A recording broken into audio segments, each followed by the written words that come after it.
Cheers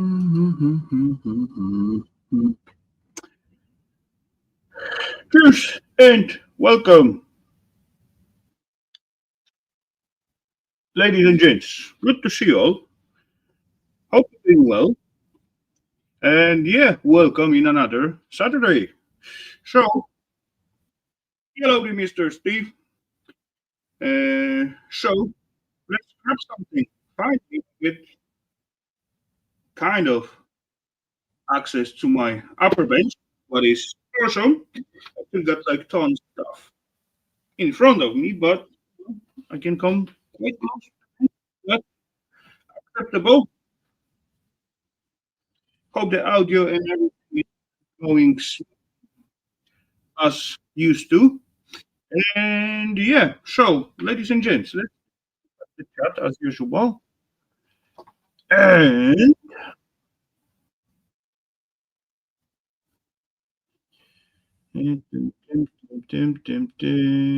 what is tonight? War, Mister. Oh, wrong screen. Mister Christian. Hello, there, Christian. Welcome. Good to see you. Hope you're doing well. Then, Mister. Good to see you, sir. Hope you're doing well. Awesome weekend so far. And then ended up in that stupid vertical. No, yeah, I have like two preview. I don't know how to set it up and how to shut down one or other one. I was setting up the stream quite late tonight, so I didn't have time to look at it closely. I just make it. That's it. Me, hello and welcome. Good to see you, Mr. Steve. Uh,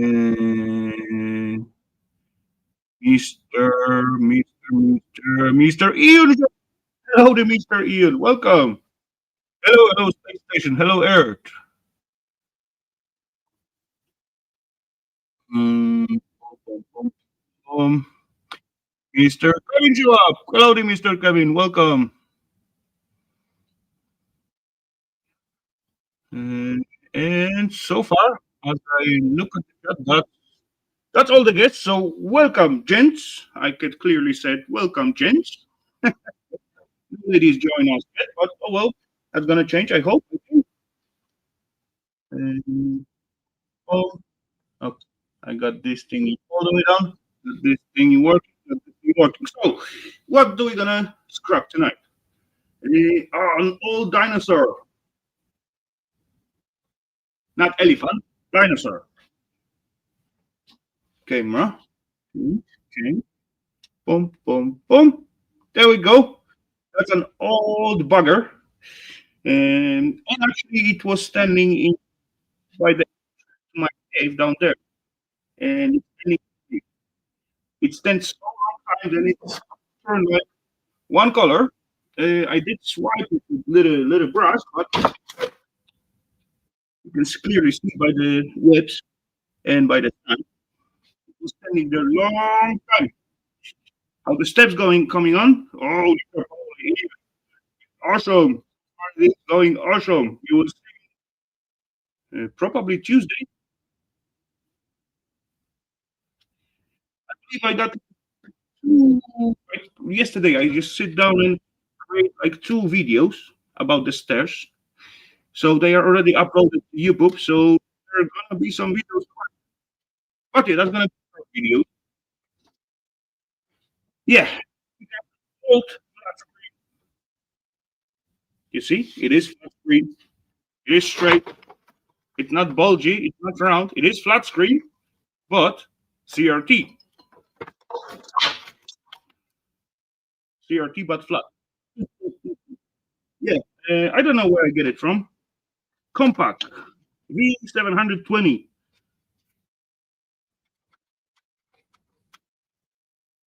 One cool bugger, like 15 years ago, maybe 20.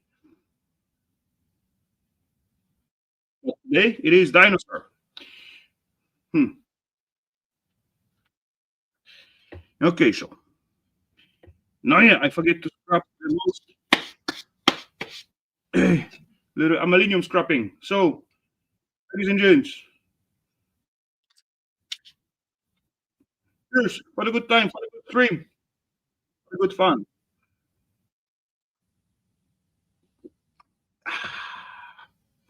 Also, so how are we gonna get into this bugger? As far it's quite bulky, so I will be like quite happy to get rid of it. Oh, I, I clean up a little bit because the paint was like a pile of stuff on it. Okay, so oh, I just we're gonna have some. Well, oh yeah, I'm recalling this thingy for the food.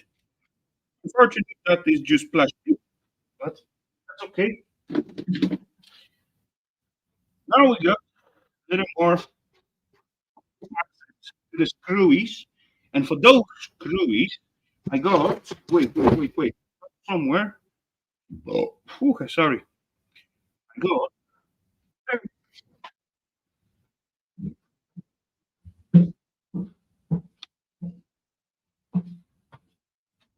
there it is.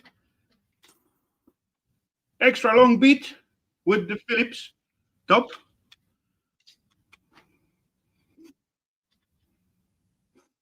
Mm, four screwies take back off. Hammer crown, put back on easy. Okay, probably it's gonna be as you're saying. Yeah, those beads actually come out from a wall machine. I see steps. There you go. You got a little sneak peek, little teaser, and as well as Ian said, I'm gonna save the screwies because you all know what we're gonna do with it. We put it all back together later on. I can just cut this bugger. Not gonna, not gonna stand in the way. There we go. Little wire, of course. Gold in there. So gold always welcome. So cut it out. There's my bucket. Your bucket. Also, I need to look after it. It's right there. Okay, there we go. And two more screwies should be. Oh, there's no more screwies. Let's see. There's no more screwies. There'll be two more.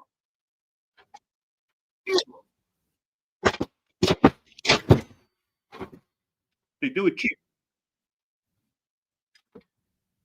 Okay, I need fluffy. That will do. That will do. There's like little gap. Uh-oh.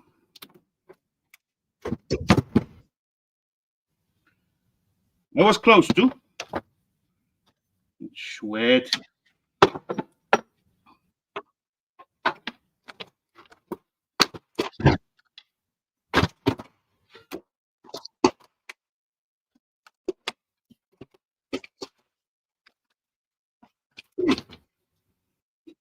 It won't open.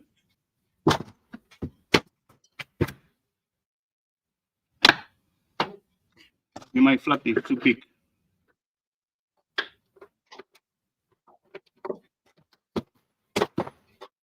Yeah. Push it.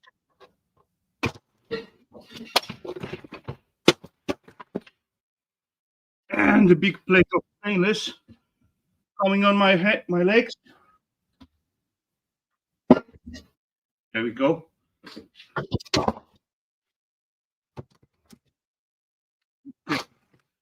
So I'm just gonna drop this little screwdriver in here. Flip it.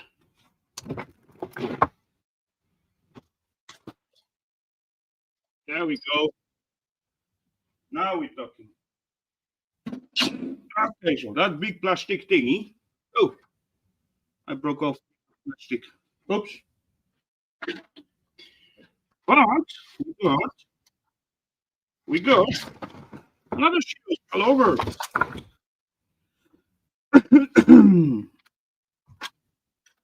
Yeah, Louis. Hey, it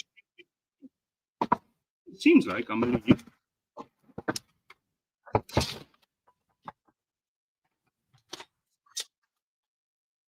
yeah, one screw on.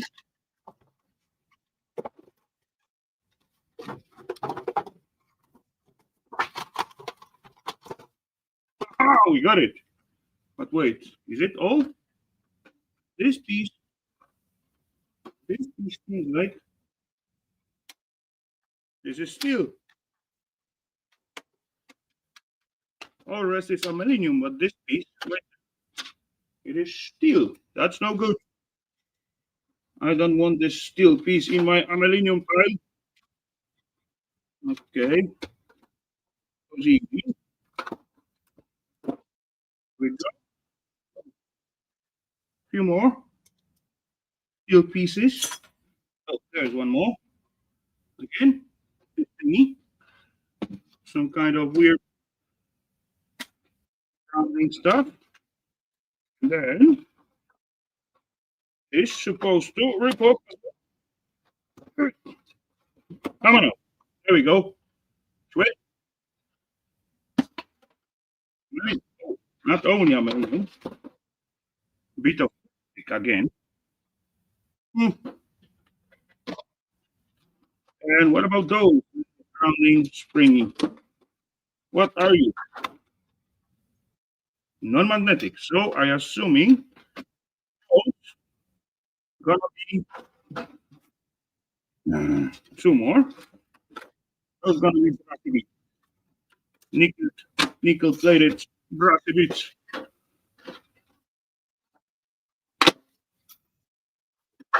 Okay, got it. Same thing. Okay, there you go.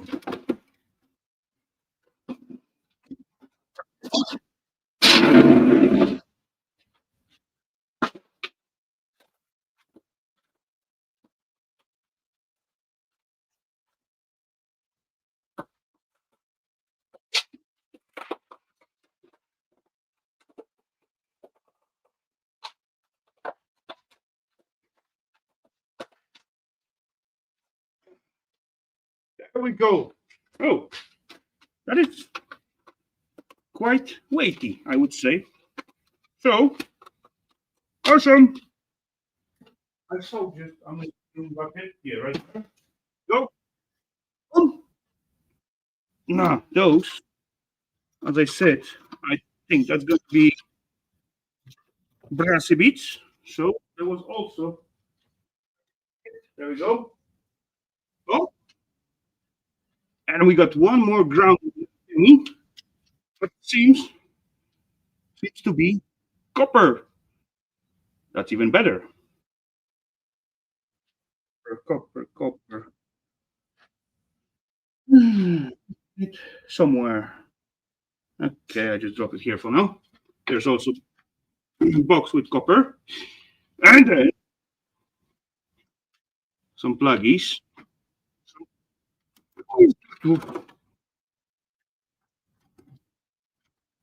More pluggies.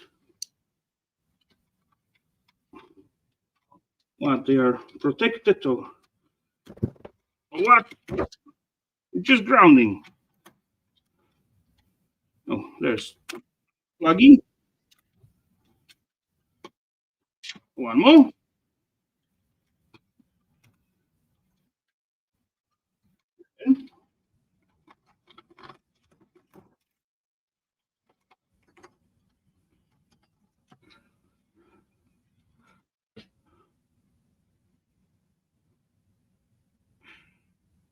I don't know this, but your voice cuts in and out. I blame you. Oops. Uh oh.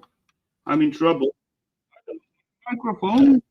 Next level of my microphone. I used my microphone. No, yeah. It's like fine. Let me check just in case. Hide preview. Yeah, hide preview. I don't want to see that.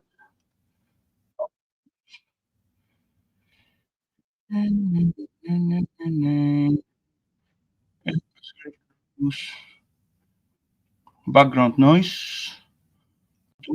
I just. What about now? Is it better or is it worse? I just automatically adjust the audio frame.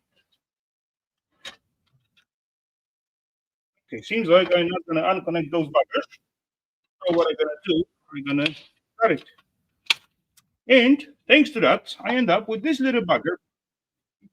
Little carry, two little squeeze, one nice, tiny, tiny. So I'm gonna grab it. Why not?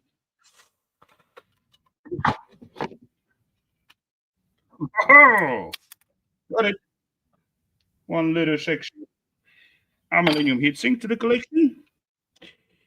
And then this thing is supposed to open up quite easy, kind of. Piece of shred. And then we got piece of board.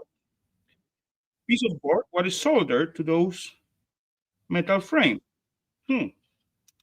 And seems like it's also with those plasticky holder. So that's mean I need to twist it somehow, but okay, we're gonna cut it out. There's one connection point.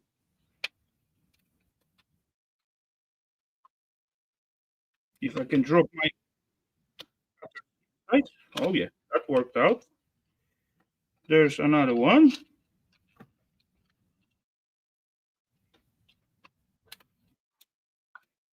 Okay, got it.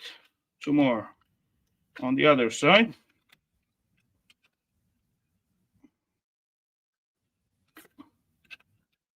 I've got to work my way in. Oh, okay, maybe screwdriver will be more safe. No, almost. I didn't mean that. I meant only like bend this little metal piece. But okay, I broke the PCB. There we go. One, and the last one.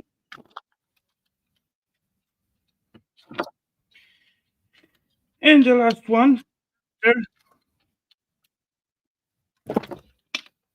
Yeah, I know.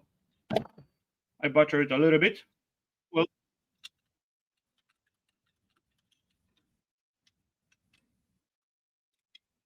sweat.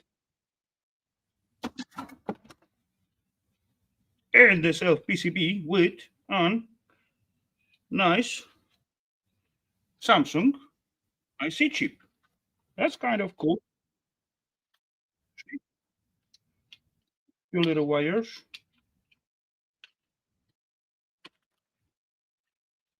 Not much, but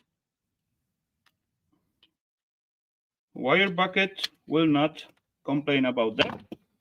Oh, one more little wire getting here. You're not gonna see that, right? Going to the wire bucket. And one more aluminum heatsink. Another IC chip.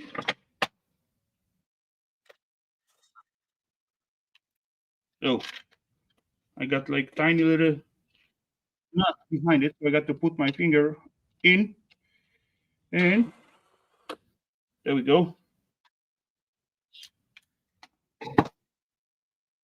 Now I pull this IC chip from the heatsink, and then I do see two solder joints. Yeah, two solder joints at the sides. So I think I can rip it off. Where if I find out, oh yeah, like left-handed side cutters, maybe. Let's see.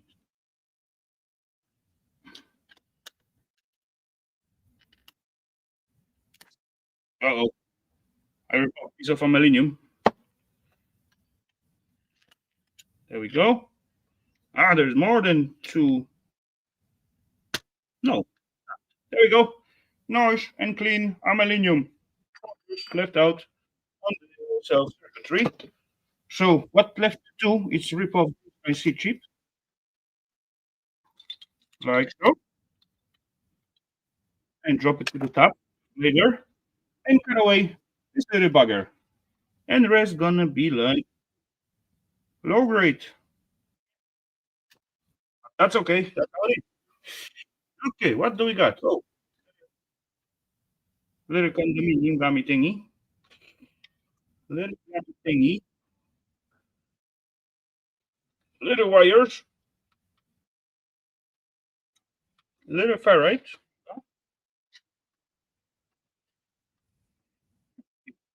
Let's try to pull this one and pull this one. There we go. Little ferrite thingy that can go to sweat. Getting warm. Anyway, what do I got in here? 12 degrees, so not bad at all. As far as I recall, little, little thingy often are non-magnetic, but screwy is so, and stainless. And then this thing is supposed to come out quite easy, like so. There's also some little magnets in there, so that can end up to the sweat. Oh, one more.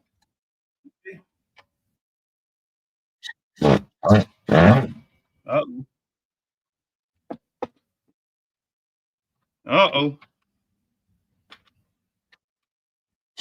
Uh-oh. Uh-oh. No good. Hmm. We got a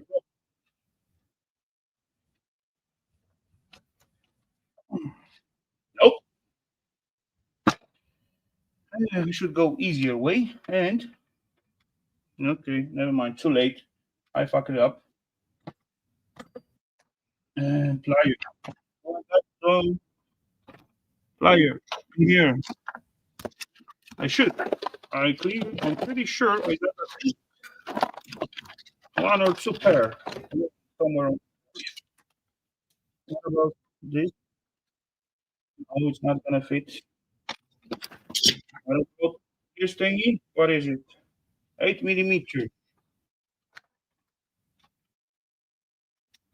It's also covered with some kind of glue.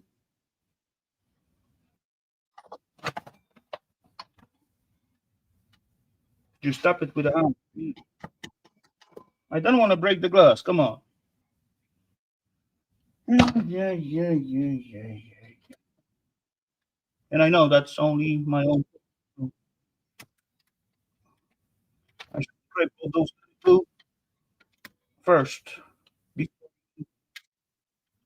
attempt to unscrew it, right? Yeah, that's what's happening when you try to do things like yesterday. And my knife broke off.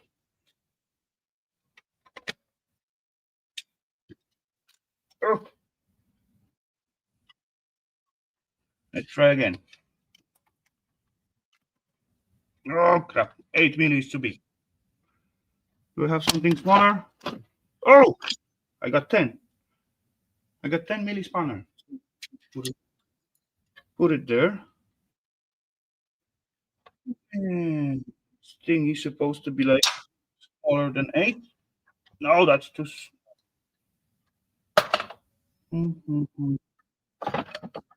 Look, wires. Another wrench? No, that's not gonna work. Thingy. Also 8, so that's way too big. Yeah, that's way too big. Let's hang it there. Oh, got some pliers. Nothing special, but maybe. Let's see. Hey, I got the movement. Awesome. We're safe.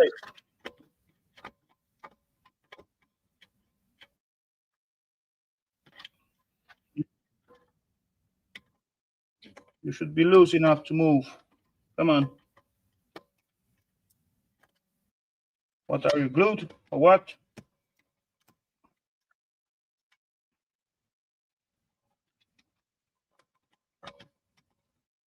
Give him 2 more turns, and it's got to go out. Going? Going? Almost. Maybe no? Nope. Okay, then. Be patient.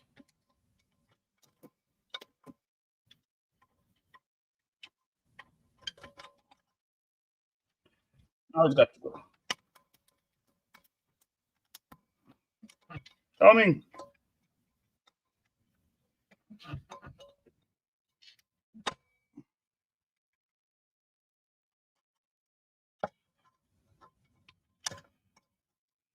Few more turns.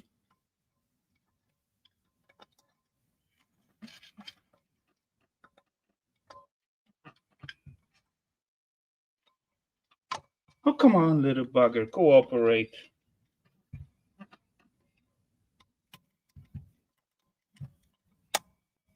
There we go. Yeah. Oh, this one is not magnetic whatsoever. So, let's. And then, come on. Plastic or not? Yes, plastic. And then, more plastic.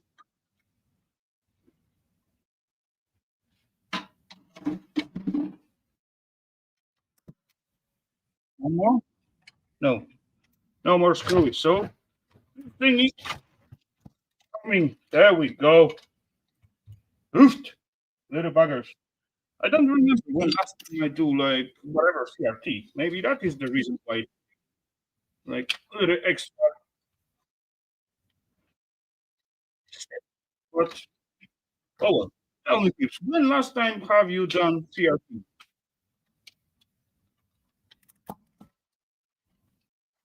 What else? Oh, there. Oh, the heart of the CRT. Okay. So we got our ECP to fish out. Okay, wire, the Gaussian cable, and and our wires. Okay, how are we gonna take out the circuitry? What holding? Probably something like that. Somewhere. Somewhere very easy to access when you know where it is, probably. Hello, Mr. Irish.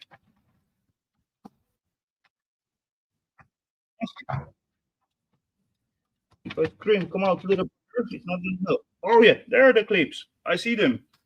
See those little buggers. So I believe if I just do like stroke or this side, and here, this bugger come out like so. But I didn't cut one wire. So do it quickly. Oh, snip. Holy crap, holy, there's one more tiny little circuitry inside there. This one look okay. Oh, I'm a little plastic. I'm gonna leave it. Okay, to finish out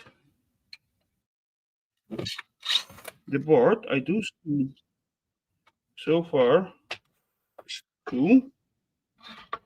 There's one more. 3. Oh, one more. And one in here as well. And then. Seems like we are free. Only seems like we are not free. There's one more hidden under this little plasticky thingy for switch. On and off switch. At this point, this thingy coming out, what is plastic? Hello, Mr. John, not you, sir.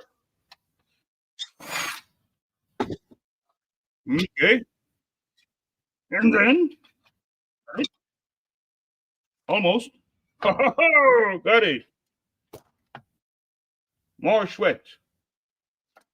A decent thickness of metal to use it. Where is that bugger? I don't know. It is quite old, I would say. Any date. Any date. There's 05, so that could be 5th. Could be, but you never know. That's not guaranteed. Can I see somewhere else? Any date? Ew.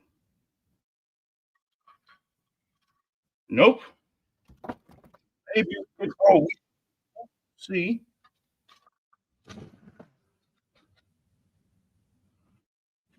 So this is where all the action is. Kind of. Okay, but we're supposed to have date on the self screen. I do see Chinese markings. Okay, the gaussing cable, of course. I like the gaussing cable. They got a lot of copper inside of them in most cases. I did spot few aluminum ones, unfortunately. Oh, we're gonna check it out later on. Okay, what else? It's a little routing line. It's often made out of copper, and it seems like this one is as well. That is good. That is very, very good. Let's cut it out. And I'm just gonna drop it into nickel plated aluminum. So, oh, one more grounding copper lookalike. Cool. And do I want this little TV? Yes, of course I do want this tiny little TV. There's one more grounding cut or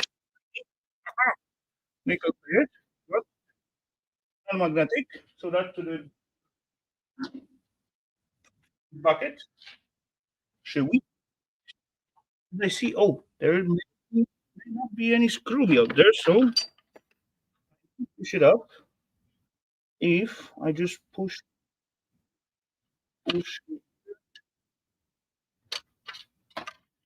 one out, push here. I got it, ladies and gentlemen. Nothing extraordinary on this little board or little tactical switch.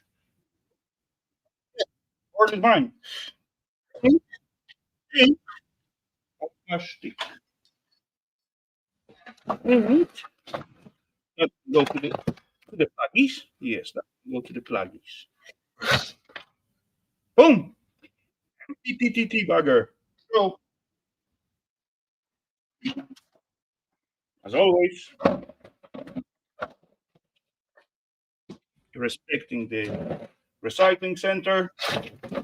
Hey, where do you think you go?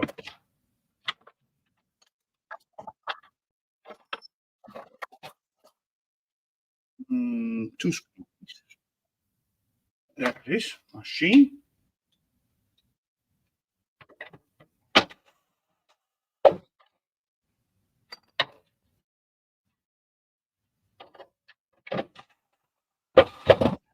Awesome. So now let's go to the recycling center, like so. Look at him, right? Wait.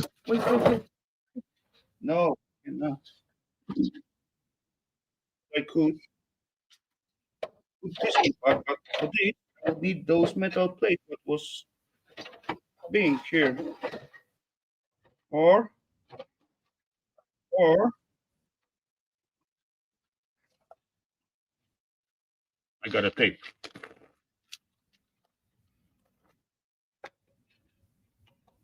Yeah.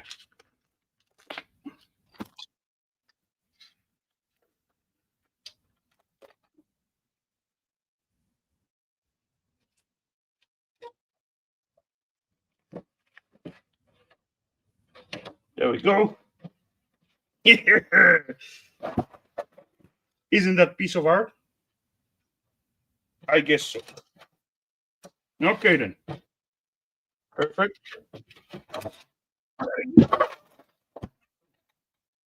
Oh,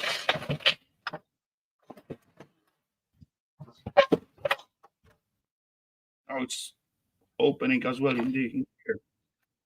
Okay, one more piece of tape will do the job.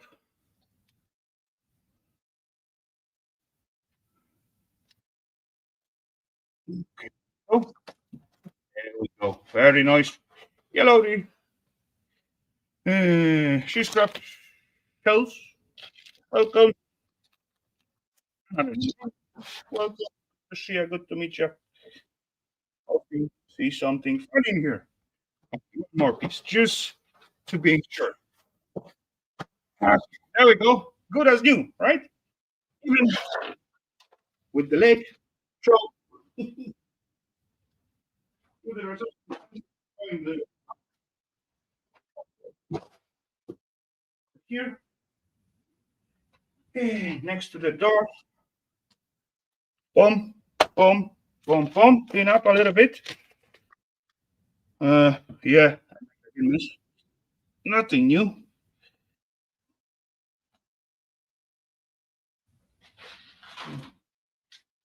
Boom.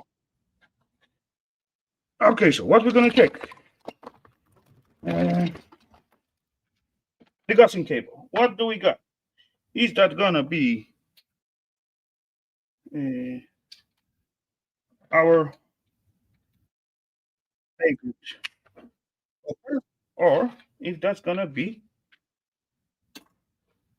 aluminium? So quick check.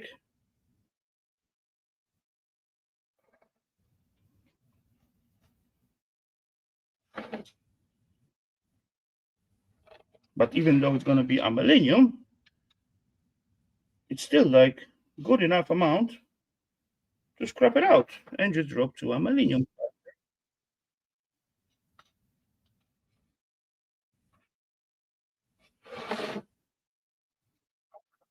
Weight wise, there you go, all the way around. Oh, it's Capone. Yeah, weight wise, it is. It's quite heavy. So find out the spot and unglue the insulation. That's quite easy. But yeah, I would say I got much more practice with those buggers earlier. I haven't, as I said, I do not last time I done on CRT. Yeah, coming. And those buggers, as I recalling, they always go nicely only one way. When I begin to feel from this way, it's like it's gonna like open up every line at those insulation. Now to the connector point, and it's ripped off. Let's see. Be gentle. Yeah, that's what I'm saying.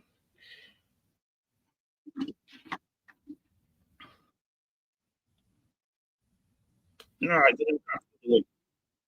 Yeah, there was much more insulation than on the other piece. There we go. Let's start over. Fine. Oh, I left two tiny bits of copper.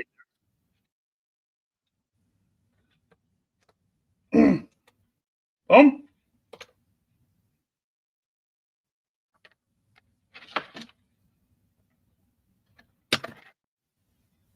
Yeah. I know, Kevin. I know.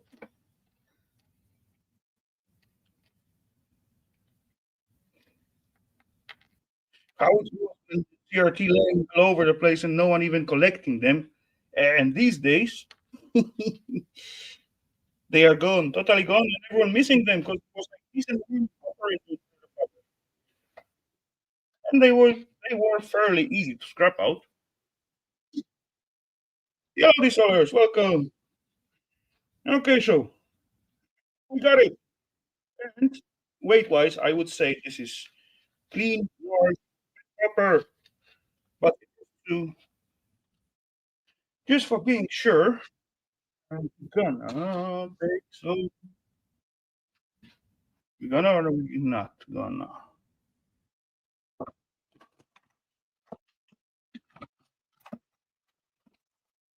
They were laying a file in here somewhere. Not so long time ago. Earlier on, it was hanging in here on this little piece of screw sticking out, but it's not there. So that's laying on the bench. And as I'm looking on the bench, I see no file here. Okay, that's very. Oh, there it is. Got this little bugger hiding from me. Let's see. Oh, piece of wire. Sneak out. I'm going to copper, little bugger. Going to wire. There's the wire. And just to make sure. Oh yeah. Oh yeah. No whiteness whatsoever in this little fella. So awesomeness. Perfection. Copper score. Here's me copper. There's me copper. Enough. And there's even more copper in here. Those plastic is brutal and crunchy. So that's like two coils. Very easy to take apart. Got two more coils. Very easy to take apart. We got like two decent coils. In this case, it's not even covered with so much shit. And we've got two more coils in here. Awesomeness. So, and normally there's like a little clip. There's the second little clip, and there's supposed to be like more on the opposite side. If I'm recalling right. Oh! I forgot about the coil was running around here. That's another little coil. Let's deal with it. Humor is one option, but this thing it comes out quite easy. As I said, this plastic in most cases is super brutal, so it's crunchy as hell.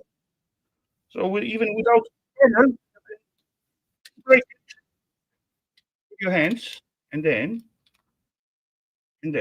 boom, boom,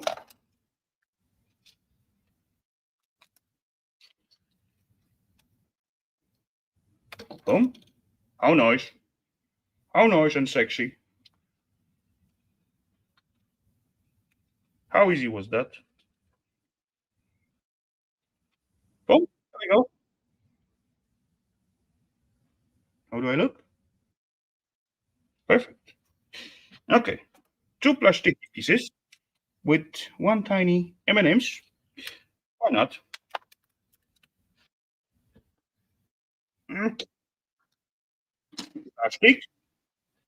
And then we're gonna grab our little circuitry out from here because we can. So why not? Snip, clip, up, and boom, and boom, and one more cut, and a little bit on this side, and this one. Two nice coils. Again, to fish out. Super easy to take out. So super crunchy plastic. There we go. Boom.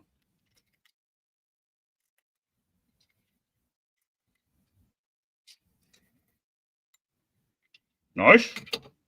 Half of one coil. It's actually not one little wire. It's like, yeah, bended wires, like line. One little thingy. Boom. Yeah, not much, but it's add up. And there's still like half of it left. And don't get many yolks these days. Yes, exactly. That's why I bring up this bugger to the bench tonight. Because I have it for years. And honestly, I forget what was inside this bugger. But yeah, there's good stuff in there. Boom. Second piece. And MPT coils with a little ferrite in it, so you can drop it this way. There we go. Another little section. And we got another one. This time we got like full piece of lead. Do I want to break it? Maybe.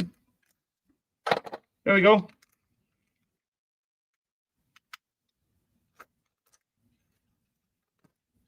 Uh-oh.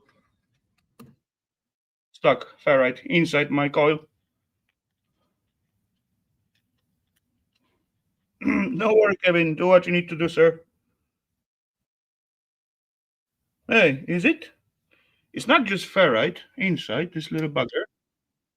It's like another tiny coil. Oh, that's surprise. I'm surprised about that. Hello, Mr. Dude. Welcome. So, tiny little bugger. That's one question. Then let's take a look at this tiny little bugger, what was inside. Because really, coil in coil. Is it tiny, but still? Oh, yeah, it is. It is tiny little coil. Should we? Okay. And let's see. Can I unwind? No, I'm supposed to start from this side. Oh, impressive.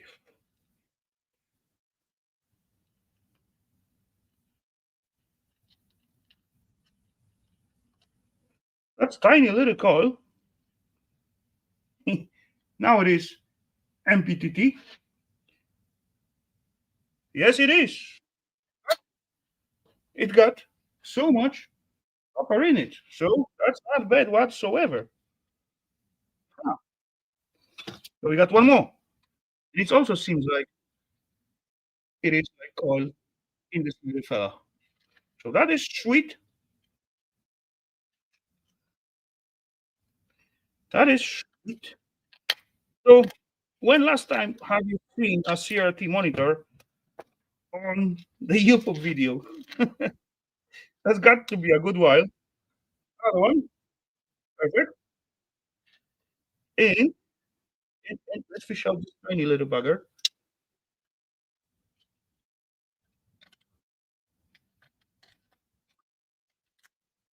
There we go. We got this little fella. That is kind of cool.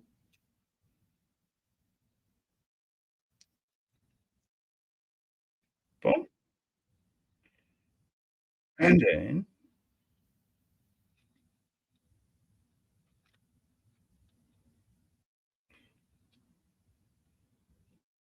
uh,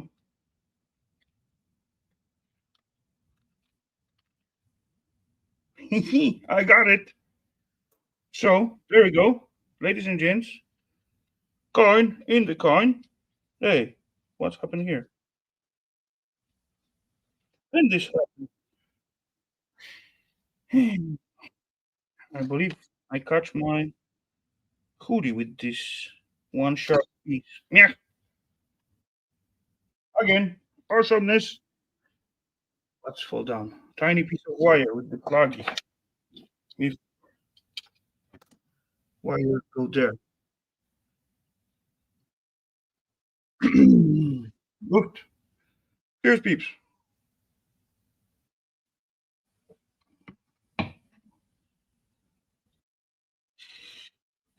So we left out with this tiny little low-grade circuitry, and there are still like little tiny bits and pieces to fish out if someone really wants to.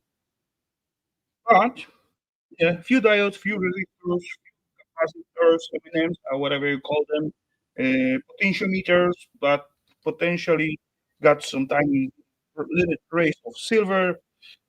But yeah, other than that, it's just low grade. So let's continue on this debugger. We got two more oil in the top. Oh, there we go. Those are not that easy to unwind, but not hard whatsoever. But you got to move your hand. A lot of work, but they are tiny, but they are easy enough to not forget about them.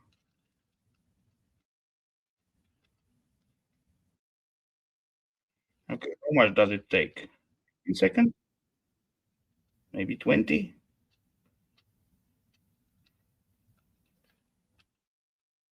You don't tangle, then it's even faster, like I did. But no, yeah, I'm gonna work it out. No worries. There we go. Wet and tiny little bit of double colored copper. Also,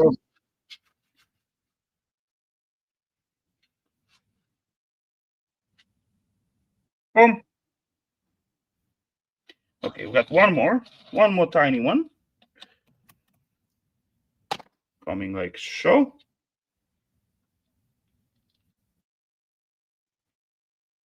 No, I'm supposed to start from this side. Oh yeah, there we go.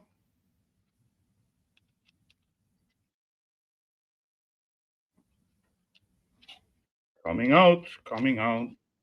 Oh, oh. Okay, I thought I'm in trouble, but no.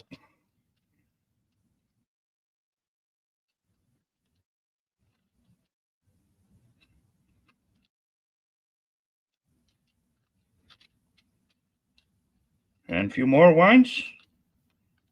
Haha, wet and copper.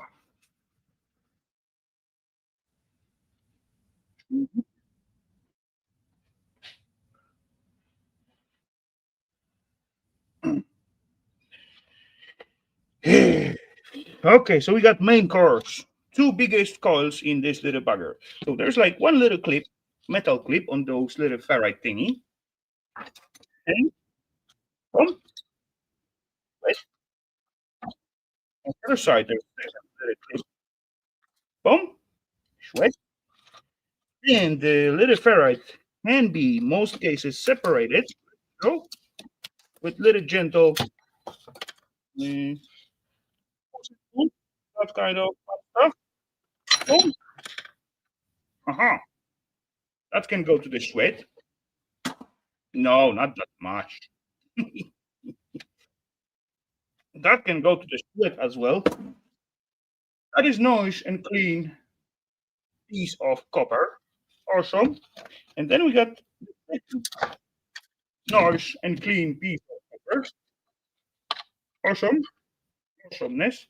If you actually when you put them together like so, and you will cover that with, let's say, resin or something like that, you will have like awesome little coppery drinking glass. Or holy crap, that's gonna be awesome shot glass, right? When you make it tight and mm, or drink glass. Oh yeah.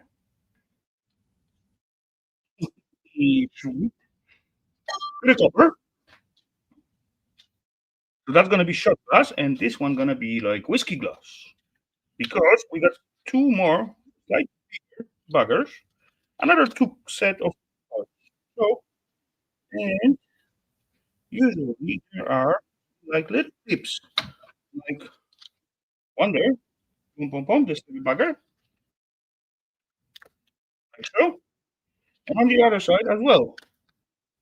And the crunchiness of that plastic is so awesome. It is so easy to break it off, and oh, as well uh, for the those there's like tiny magnets in here. Those black little pieces of magnets. Not super strong, but they are magnetic. And okay, so two more on the other side. Boom. Let's break them in. And now this little plasticky thing is supposed to like open up. And maybe not in this model. No, not in this model. This model. The bottom piece has to come out first. And will you cooperate? No, there's more clips. Boom, boom. Now this side's supposed to be kind of loose. Yes, it is. Two more clips. And then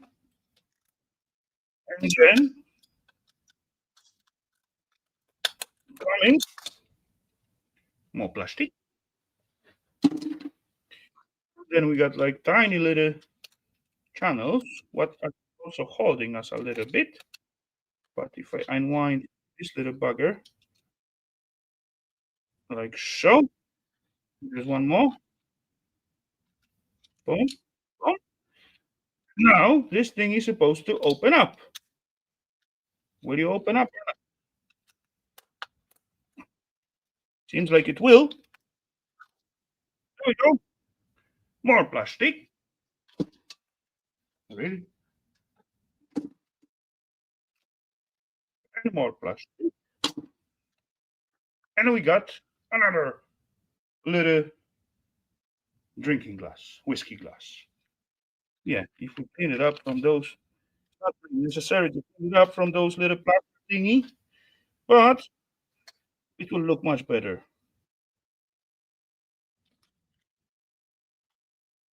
There you go. Something like that. Boom, boom, boom, boom, boom. You got even tiny little foot or feet, foot, shoe wheat. Awesomeness. Dang, I'm breaking the sweat. Holy crap, holy. I don't know if that's from yapping around or movement. Even though not cold here. Oh, it's brought to 3. Okay. So that main board. What do we got on the main board? Decent amount of wires. So that's definitely one plus. Those quickly and drop it in the wire bucket. I think I'm gonna rip it off. This little sticky. Or I can just cut it out. Or maybe not. Yeah, I do. There we go. Snip, clip, snap.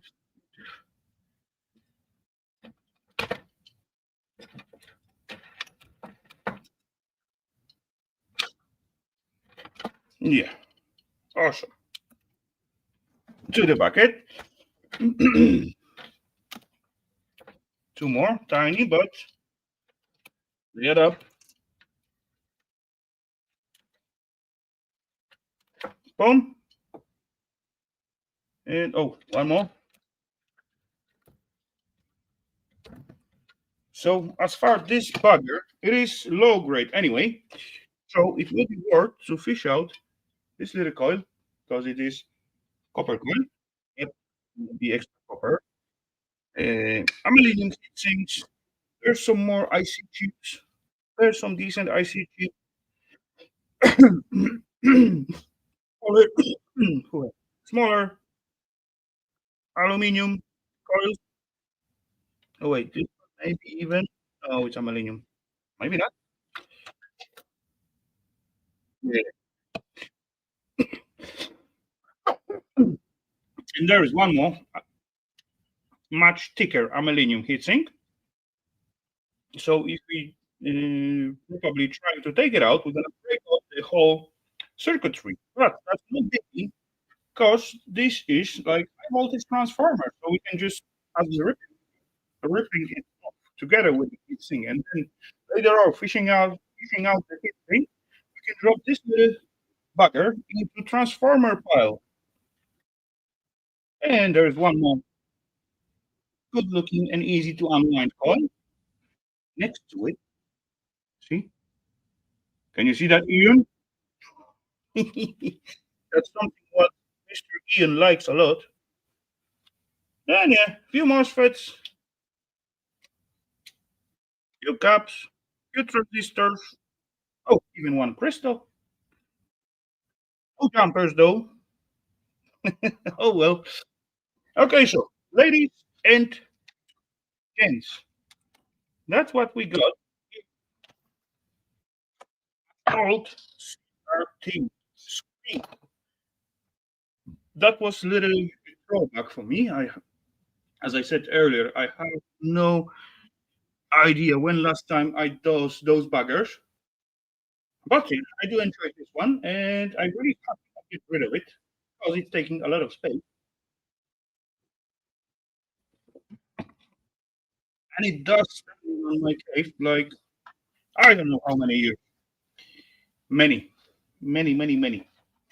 So, oh, I don't know. Last time I throw up the video, the YouTube, then I have like little flood in my cave. I begin to clean up like one well, and I find out plenty stuff inside. And in between of that, it was this thingy. I covered with rust at this part, and I didn't know what this is. I was feeling that was some art, but it turned out it is like key orange. Which what are you? What are you? What size are you? Is like 10 milli or something like that? It is covered with the rust, but wait,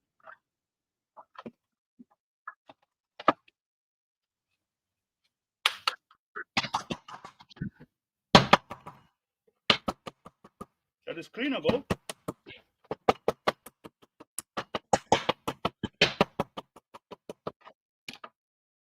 Okay, maybe piece of chrome coming out of it, but otherwise, I believe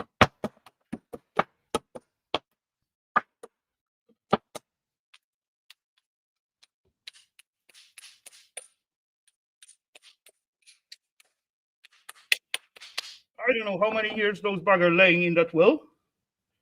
Size wise, what are you? Beta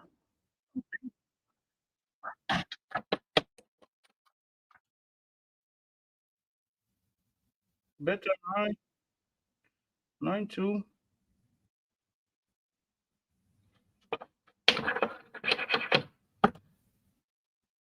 OA.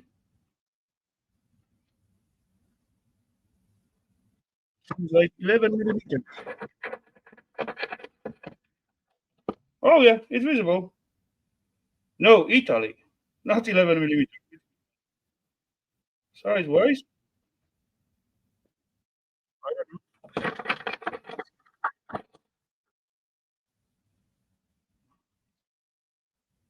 12 millimeters. There's big 12, little number.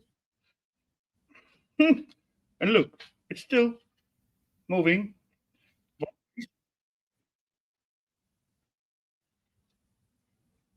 Awesome. I have last time opened up those well about 10 years ago, so that was already got to be already there. So how many more years it was not there?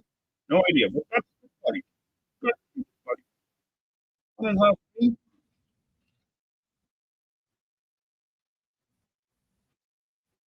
I don't know. A 920/25. I don't know what that means. Oh yeah, that's like little thing. So, ladies and gentlemen, we reached a little bit over than 1 hour. So I believe that's gonna be end of the show. I'm gonna move my butt into the bottom cave, and we're gonna take it from there, I guess.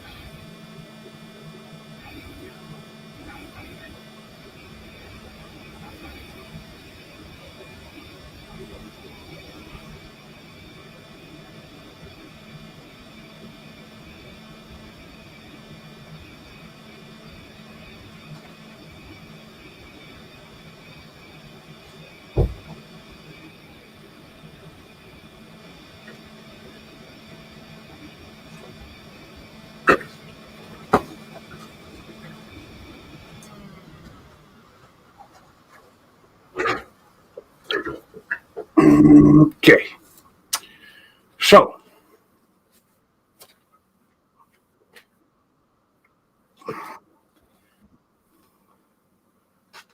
boom, boom, mute this thingy. This thingy working. Okay, get rid of this stuff. Which one am I? Boom. And and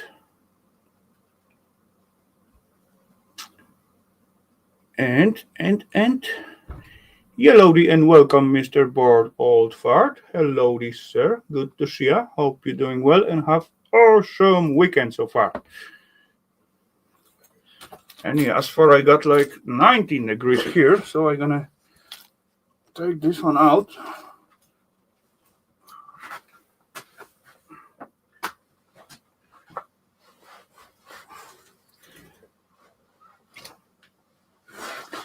I can always wear it later on when I need to. Did you slide down to the ladder to get here? No, come on.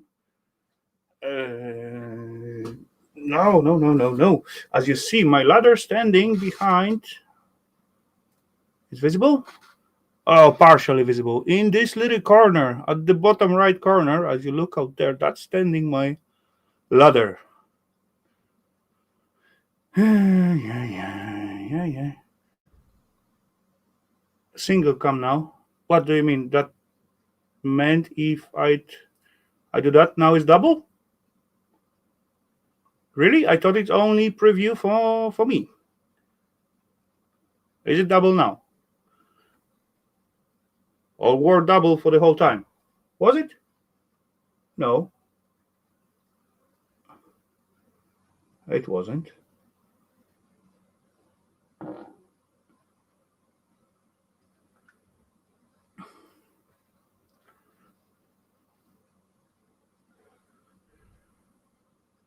Hide it.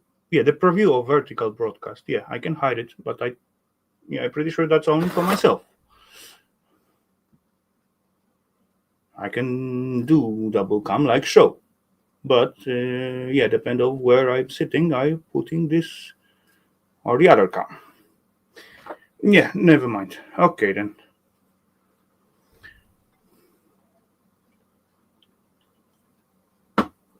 And I do see my camera is quite dirty, I believe. So, oh yeah, it is dirty. I haven't used it since 2 weeks, and oh yeah, that's a little bit better. I haven't used it since like 2 weeks, and yeah, I do a lot of dust in here, create a lot of dust in here during the different processes and having fun in here and all that kind of fun stuff. Fun stuff. I don't know where I pick it from, but I just catch myself editing my own videos quite often using term fun stuff.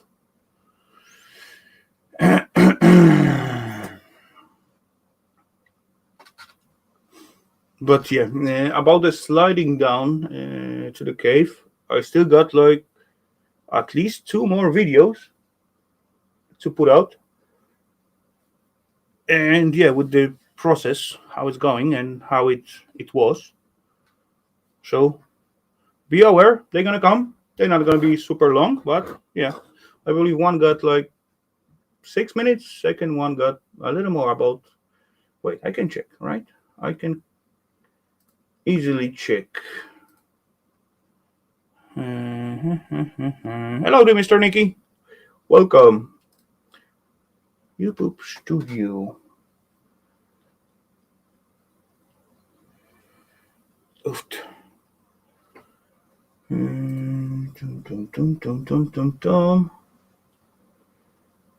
Anyway, it turned out like quite big story of the video about the stairs. No, yeah, I got part 7 ready and part 8 ready, already uploaded to YouTube. Okay, one is like 7.5 minutes, second one is like 8.5 minutes. And there will be like, I believe, at least 1 or 2 more. I'm pretty sure I'm supposed to put all those videos, because it's already like 8 videos about the stairs. I'm supposed to put them into the playlist and just drop at the end of each and every video. That's what I'm supposed to do. And I was thinking about it. I just never get into it and sit and done that yet. Even though my videos got like quite low view counts, and there's still like a very big difference between each and every one. It's like, I don't know, sometimes 50 views in difference between to the further one or another one. I don't know why. Maybe I just didn't promote it well enough. Oh well. Most of my videos doesn't have like huge amount of views. It's like just 30, 40, something like that.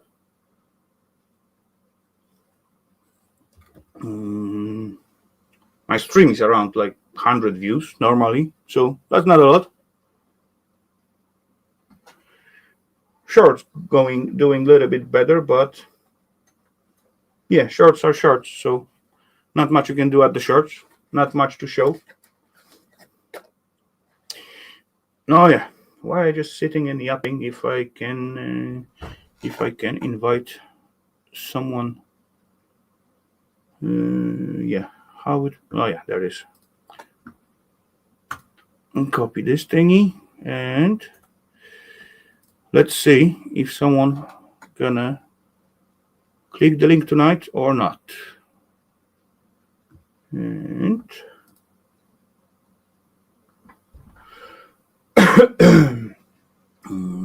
what is it? No, that is okay. I can pin this little thingy on top. Oh yeah, I already got the banner running at the bottom. I believe it's running from the beginning. Oh well, I forget to shut it down. My fault. Oh well.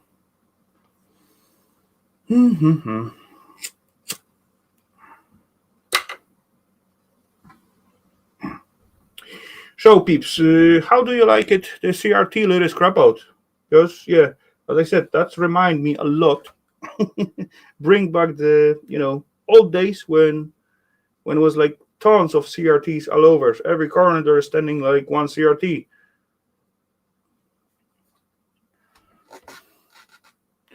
Busy with new rescue puppy. What did you rescue? Mouse again? Or something bigger? Yeah, it's understandable that you're busy with the puppy, but yeah, I wonder what. What did you find this time?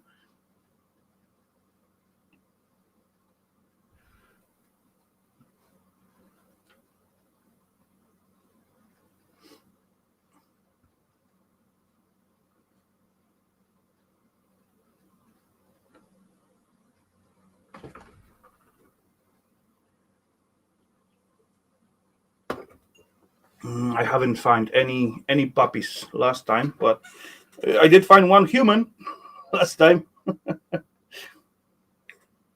I helped out. The lady got like this thingy with the sugar, diabetes, and she got the attack like, I don't know, 20 steps from her own door, and she just sit at the chair and like actually losing contact and all that kind of stuff. So yeah, I spot her once when she was like kind of okay. I went to the shop, come back, and still seeing her sitting there. So I asked if everything is okay and all that kind of stuff. Then she said no, and the whole thing is start up. So yeah, call for help. They come, help her out, and yeah, everything end up in positive way. So that's good. Oofed. Oh yeah, I break the sweat. Even through the hoodie. Holy crap, holy.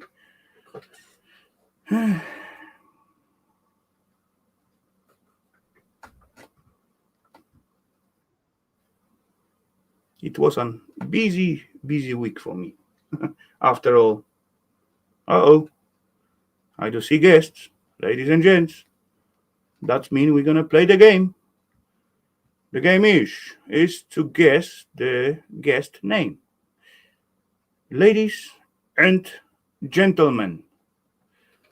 Scrap sweat is a good thing. Lo, means you don't need a gym. Yeah, I don't need a gym. Definitely. I could use for it, but I have no time and feeling and strength to it. Ladies and gents, let's play the game, because I do see a well-known friendly face down there in the basement. And the first letter of the name, it is V. Any guesses? Come on, drop it into the chat.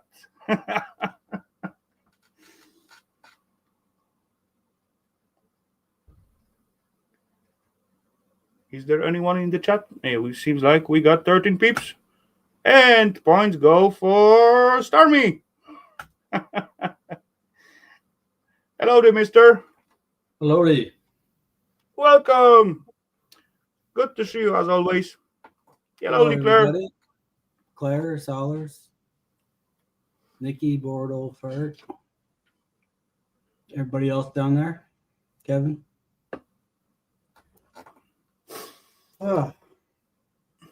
So, weekend again. It's always the weekend for me. Come on, it's going to end at some point. Not for a while now, because it's winter time and we shut down in the winter. No, you're correct. So, enjoy and use as much as you can out of it. Hello there, Mr. Grandpa Cave. Good to see you, sir. Hey, Kevin. Yeah, I still got unused holidays. So, I don't recalling that was like 14 days, I believe. So 2 weeks, 2 whole weeks, I got unused holidays where I got to use until the end of December. So seems like the last 2 weeks going to be off for me. So maybe I will find the time to do something here. Or I'm just going to get lazy and just plan and think about doing something.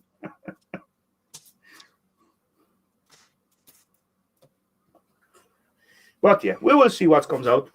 Every time when I got holidays, I plan so many stuff, then get lazy, and yeah, at the almost end of it, I realizing, hey, I could do so much, and again get like pissed off because I waste so much time. But resting is also an important thing, right? You got to rest sometime.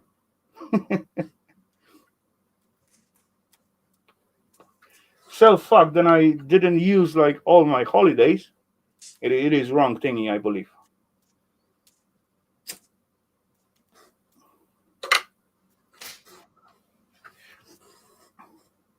How I get dirty? I got gloves on. Is it? Oh yeah, there is a little hole. Okay then. Gloves are finishing. So, what's going on at your side? Except the horse ball. That was kind of cool process. I shoot you the comment earlier. Then as it was like halfway, it looked like super chair. They used to Yeah, selling like something similar in here, but those chairs it was also like round, but of course not from the horseshoes. But it also got like they hanging on the spring, so they got like yeah, a yeah, yeah. little I know what you huge mean. leg, and they hang like little balls hanging, and you can just shoot yourself in and just swing. That was kind of cool. Yeah, no, it's done. So it's just sitting over there. Could be hard. I'm not sure what I'm gonna do with it yet. So It is I'm cool looking item, but it's like huge space taker. yeah, it's for outdoors. You put it in the Yeah, on the yard. garden as a statue, something like that, maybe. Yeah, I'm thinking maybe putting some lights in it so it lights up. What about the planter? Just make like little plasticky inside and plant something on it so it grow out from every holes. Could be as well, maybe. Yeah, Or herb thingy, herb planter. When you got separate like different sections and chives, basil, I don't know, parsley, whatever. I don't know. I just something like that. no, Actually, last it's just yeah, an interesting piece to put like people put them by the end of their driveway and stuff like that. You know what I mean? it is interesting piece, and actually, you put like a lot of work on and job to make it. So, come on, and it actually turned out quite well. Yeah, I would say it's looking kind of awesome. Yeah, I wait. I can it's make you. 90 centimeters. Well, that's not small. 1 3 feet. meter square almost.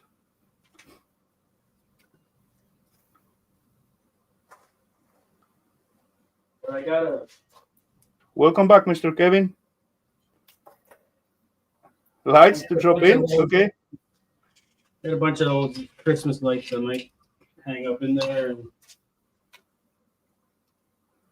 maybe decorate it for the winter. You're gonna. How are you gonna? Oh, sorry. How are you gonna secure it from the rust? As far you're gonna drop it outside? Yeah, we painted the first one I made. This was Okay. some spray paint, right? So Inside and outside. yeah, just Okay. you can get your 'Cause- hand in there and spray paint around and spray paint the outside, whatever. hmm. Or you let it rust. People let them rust too. They look all right. Just But rust. there is like a new type of metal these days, and actually, when you let it rust, it's called like it has his own name. The iron, what rust, and the rust actually instead of painting it, you let it rust, and the self rust create like protection layer on it. It's called somehow, I forget how it's called, but there is like kind of steel at the moment you can buy, and you don't need to paint it, you just let it rust, and the self rust create like protective layer on it. But there's something new. They come out with it like quite few years ago. But yeah, people begin to use it. That's why a lot of like big buildings like malls and like shopping centers are covered with some kind of metal, and they don't even bother to paint it. They just let it rust. We got Hmm. at least 2 or 3 buildings covered with like metal sheet, and they just let it rust. It was look at the beginning as I look at it, I said, "What the fuck? They are stupid. They just let it rust like so."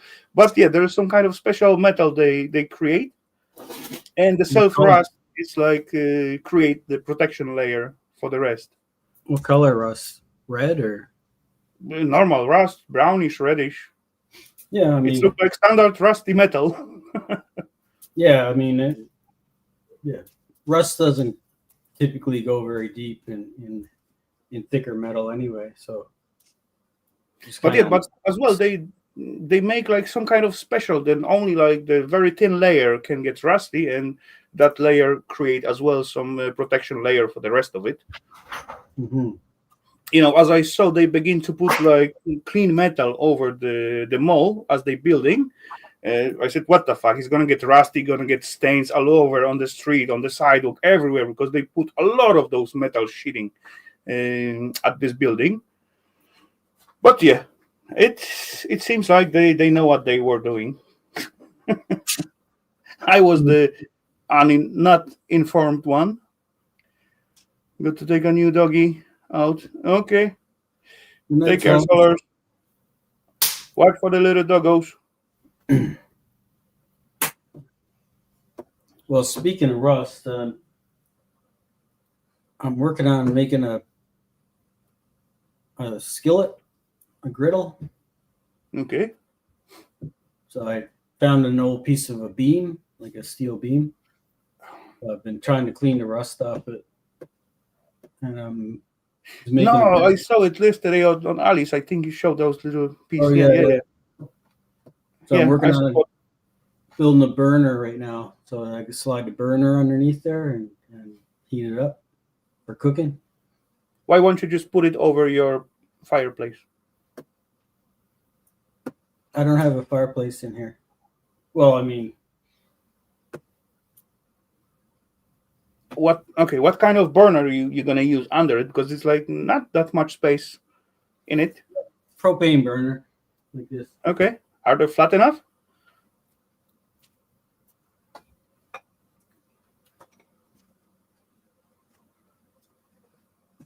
This is square. Okay, that's yeah. Okay, that kind of thing. Okay, I get it. I get you. So I'll go underneath. I've been like, it's pretty finicky. I've been like at this all morning trying to.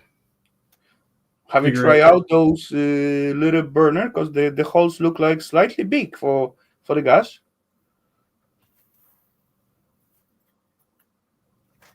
Yeah, I was trying to drill smaller holes, but I kept breaking the bit off. It's hard to drill so small, you know. You use peel-out drill or just handhold? On a drill press. Okay. Yeah. So that should not be should not be a big deal with like making like 2 meals or smaller than that. Oh well, maybe you just have bad bits. That's could be as well.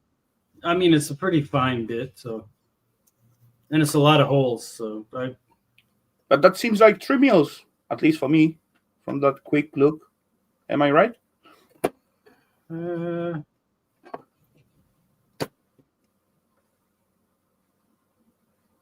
What is it? I got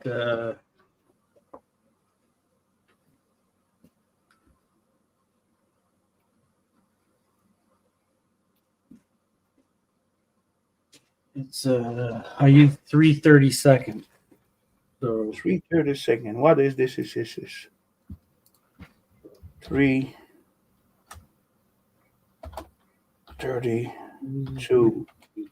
2 millimeters. That give me 2.3. Okay. 2.3. Yeah. Yeah. But I was trying to do it with a 1/16 bit. Mm-hmm. So that would be. Yeah, we will see. But why are you putting the electrical tape at the end of it? Because it's open, I haven't welded a cap on it. So. Are you want to test it out or what? Yeah, for testing it, I just. It will be cool if you find out at the side of the road, like old gas burner. Then you got like ready pipe with the holes in it. Yeah, I know. I kind of want to make my own, you know, just for a point of it. Yeah, I totally get you. I do plenty stuff myself just to prove myself I can. Not often it is like smart or economical, but oh well. So I just got a Okay. It's got a valve, a piece of pipe with a cap on it, right? Mm-hmm. Then I got a welder tip, a tip from a welder goes in there. Okay. A little. Yeah. That's tiny. Cool. So I've been struggling with this too. I think I don't know if I need a bigger hole in this or a smaller hole in here, but all right. That'll just go in there.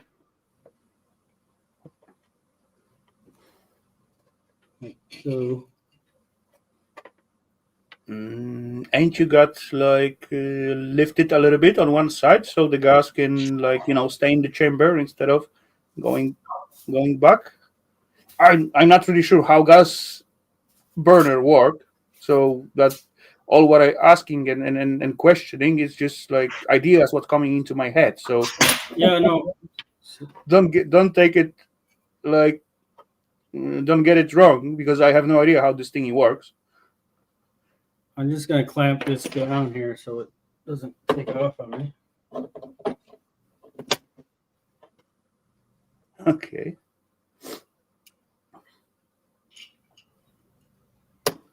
Looks good. Metal can. Yeah. All what I know about the gas, it's like I did scrap out few gas burners. That's all what I got. Yeah, fix it up a few times, but very like main simple issues.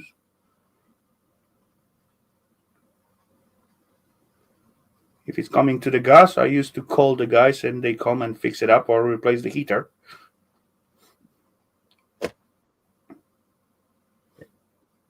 That's just clamped on there, so it's not going to move. Okay. And this just is open on this end completely. It just needs to slide in front of this nozzle a little bit. Ain't the gas gonna leak backwards? Nope. Well, not. Hopefully it doesn't, but that's what I think. Maybe if you tilt it a little bit, those pipe, then the gas is like lighter than air, right? Or opposite? What is lighter, gas or air? Propane's heavier. Propane's heavier, so that's supposed to be tilted downwards, right? So it's always gonna stay into the chamber. What you're just pumping it on. Once it lights, the flame creates a draft. Under pressure, yeah. Then the suck start pulling. Should be pulling air in from here. Yeah, that's correct.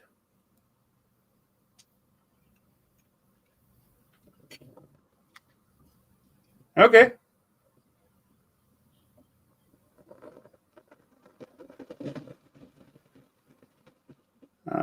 There is not.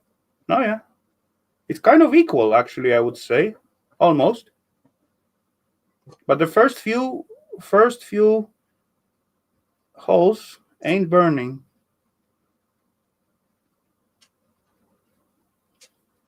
Too much air or not enough gas? What could be? Might be the pressure is too high. Or not enough air. You see, at the end as well, there is like some of them are unstable.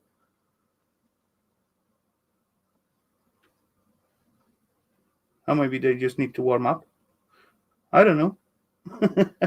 But yeah, it's look cool. Looks awesome. Hello, Mr. U.S. Mike.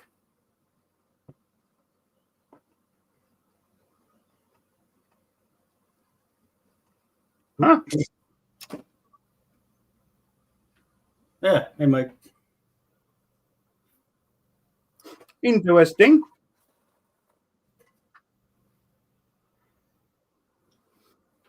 I know. I mean, I've been trying a few different things all morning. Okay. So one thing I've noticed that the first little bit, I started with like less holes, and it didn't work as good. And it seemed like it started to work better as I added more holes. And now I think I'm at a point where I I have too many holes.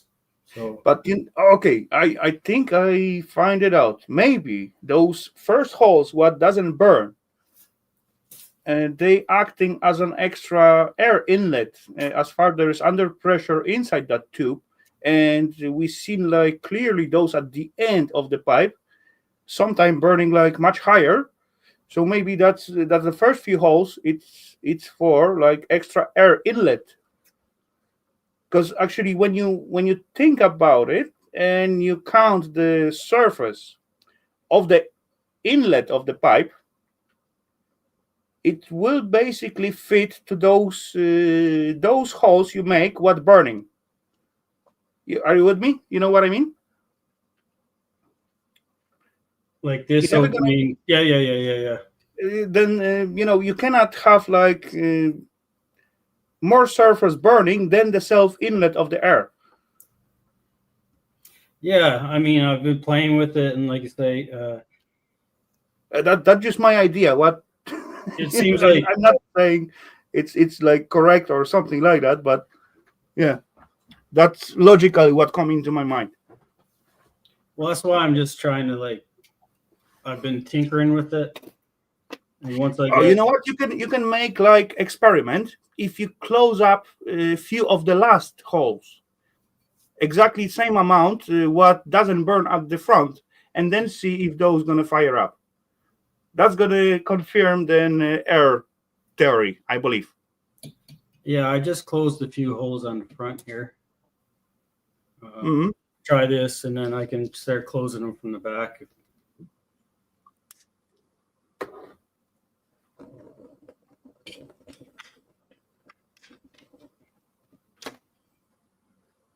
So, Okay, going. Yeah, they all on. Okay, cool. Quite but stable. Same I'd like size. to have it be more.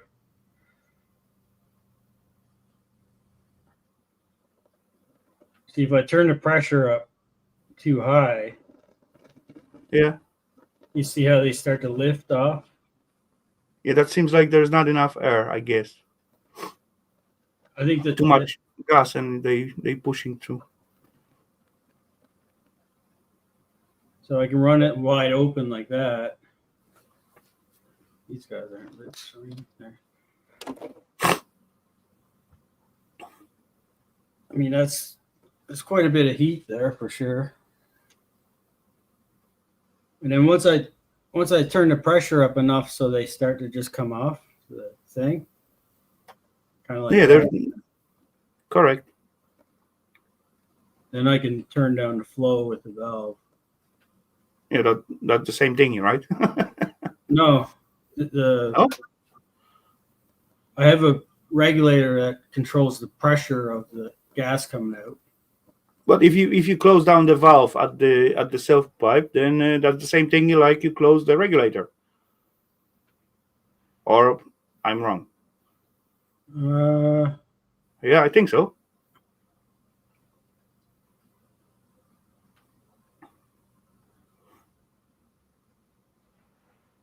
maybe, but anyway, it's easier to. It's nice to have the pressure set so that when the valve is all the way open, I got my max flow using the Okay. pressure regulator with the max flow, right? Hmm. Now now I can control the heat with this valve. But you're basically reducing the flow. Yeah, so now I can turn it down fairly low. See, Okay.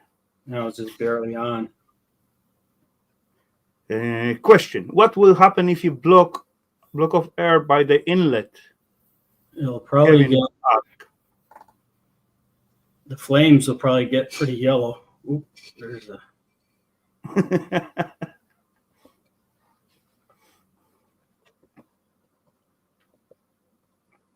I'm not sure how to do it. But yeah, pretty simple.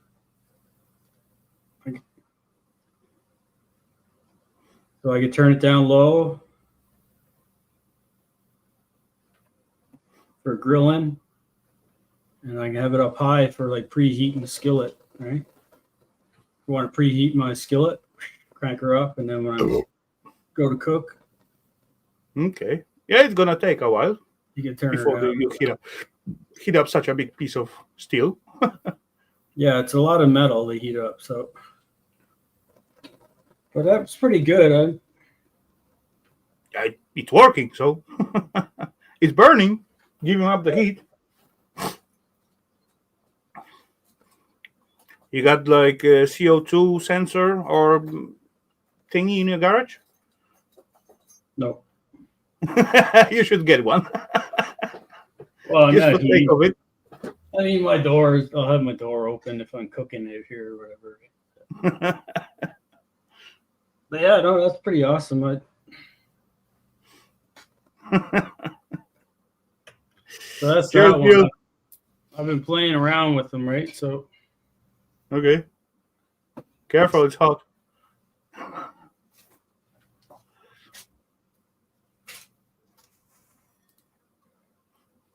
yeah. Anyway. So we got more of them. No, they're kind of. I started with one, but I don't know. Whatever.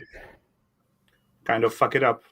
It was pretty Oh, well. simple. I mean, it's just pretty simple, right? It's just a fucking Yeah. just a burn tube and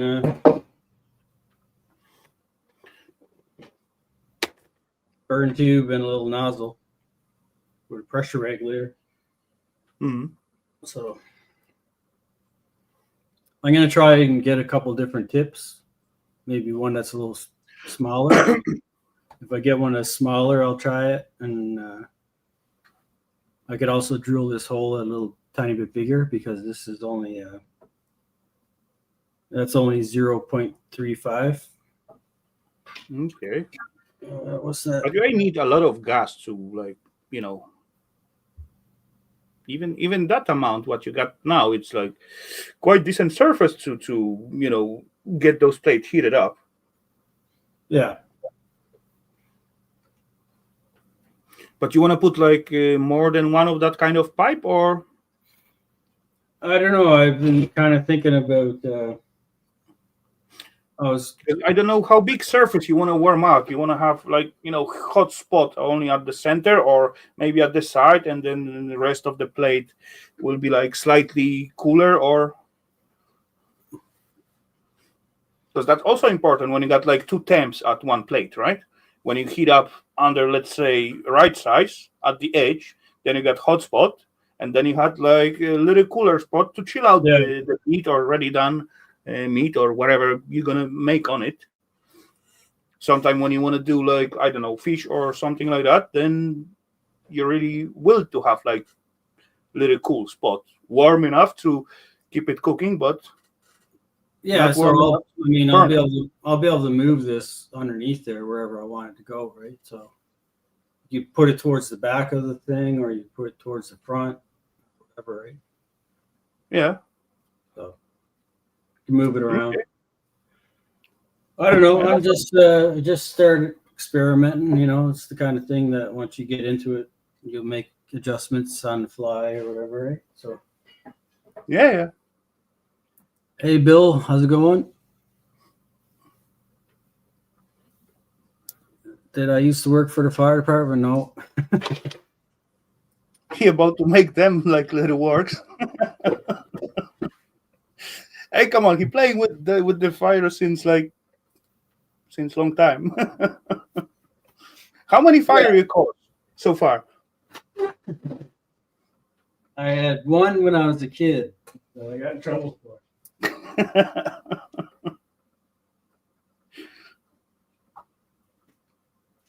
Well, yeah, no, it's pretty simple. And then the nice thing is I can use this for when if I want to cook, I just take that, and if I want to use my boundary furnace, then that just goes in there and it clamps in, right? And then I got my tube for melting aluminum. So if I'm cooking, I'll take out the flat burner, and if I'm melting metal, I'll just stick it in this. And the same. Okay, so thing. I'm gonna ask you, what kind of the cooker you got at home? Electric one or gas one? Electric in the house. Okay.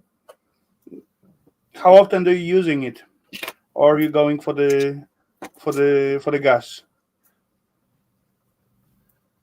In the house, I use it every day, but I'm not going to use this in the house. I'm making a skillet for either using out here or we're using it in the barbecue or whatever. Okay. Because I could just take that plate and stick it in my barbecue and use it as well, right? I wouldn't need a burner. Correct. But if I want to go camping, if I want to take a camping, then I just take that plate and there's a burner and I can use it in camping too, right?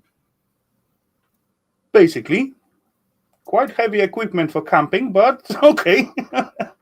Yeah, no one's gonna tell you cannot do it. You go camping, I'm not carrying it. The truck will carry it. Correct. But as well, when you heat it up, then you're gonna, got excuse to not come home for next 12 hours because you got to wait until this bugger cool down. Yeah, I got it sitting in a bath right now, a vinegar. I've been trying to get the rust off it and stuff. Okay. It's just what a mess I got made playing around with the vinegar and trying to de-rust stuff. It's just in here. Okay.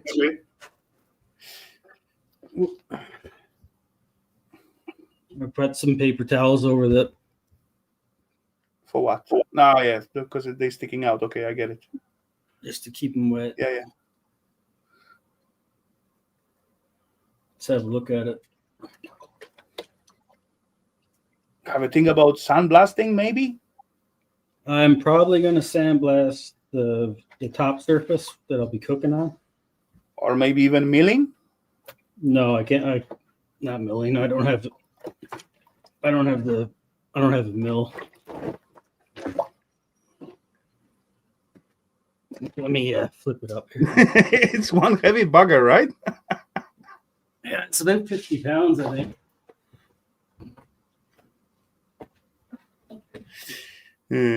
Hellowdy, don't scrap with Texas. Welcome. Good to see you. Haven't seen you in a while. Bill, like your t-shirt.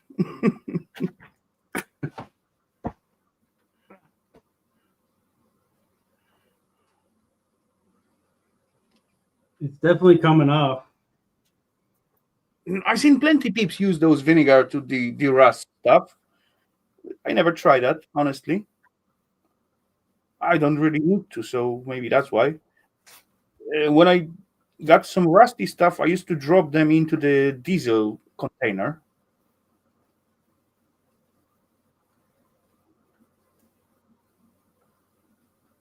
It ain't looking bad. Come on.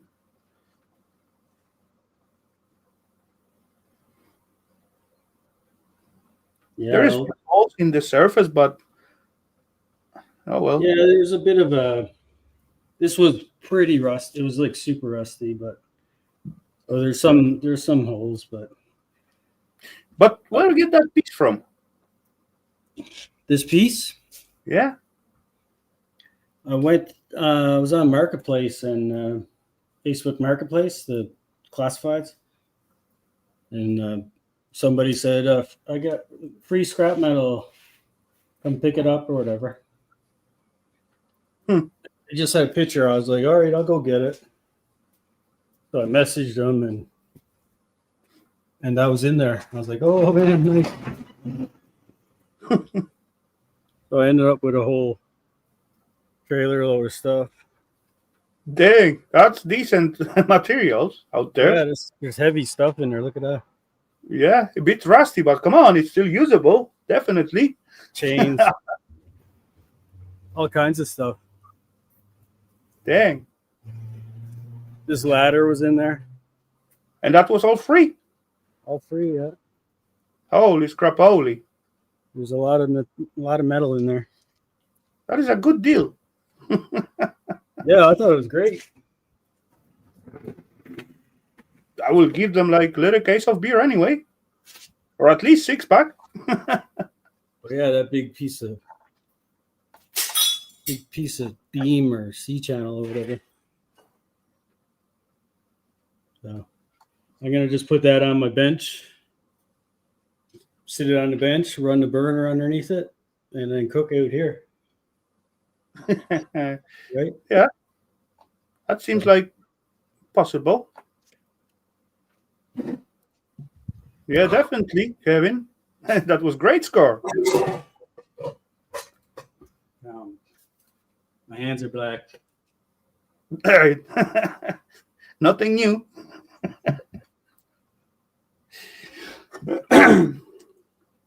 It's just vinegar, Kevin. No, yeah, people also use like extra salt to it. Oh yeah. Oh yeah, I can. Oh yeah, I can. Aha! Well, look, I tried it on my active. So like, can't really. Hard to tell the lighting shit, but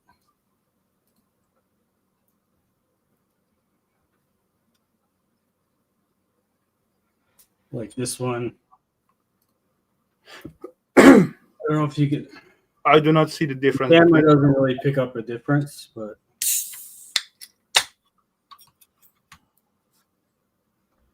the camera is hard to. It doesn't show, but no, not really. But they came out like super clean. Look at these guys. Look. They're just iron, right? Yeah. Okay. Just like bit of vinegar. It's crazy. I was like, wow. Interesting. Anyway, I do not cleaning a lot of rusty stuff. I don't recalling last time when I clean up some rust. Oh, maybe when I working on the Fiat. That was a few years ago. There was a lot of rust on it. Oh, the t-shirt, yeah, Bill. It's a Top chart. Yeah. I don't know if you've seen AVE channel. No, not really. AV or AVE. No, nothing else. I know. He does a lot of like tool tear downs and shop videos and crap. Okay. I bought the shirt out of him. It's a drill a drill and tap chart. Yeah. I know that well. Like if you ask me, like I don't know, maybe 15 years ago, I could give you diameter of the hole for the metrics ones, from smallest, from 3 mils to like up to I don't know 24. I could do it like straight away from the head because I was working with the tapping and we making machinery, all that kind of stuff, mostly food processing machinery. We were specialized with cleaning up the bottles and blowing the bottles and that kind of fun stuff. So we work with the stainless steel mostly. But yeah, the making taps and drill the holes, cut the metals, welding, all that kind of thingy. That was my daily job, and I was actually quite good at it, I would say. I did like that work. That was okay job, and quite interesting as well. Getting like piece of metal, like I don't know, either round or square or like channels or whatever shape, and then turn it into like moving thingy. What I don't know, grabbing bottles or turning bottles or like magnetic clutches on those thingy. Putting the cap on the bottles and screw it on. That was all fun stuff. Plenty thinking through before every step you go for. you got to do plenty thinking before you begin to make something. But yeah, at the end, it's turning out quite all right. And at the end, it was quite simple because you cut like few piece of straight metal, few piece of round metals, weld it all together, make few taps, add few screws, and that was like some kind of mechanism what working.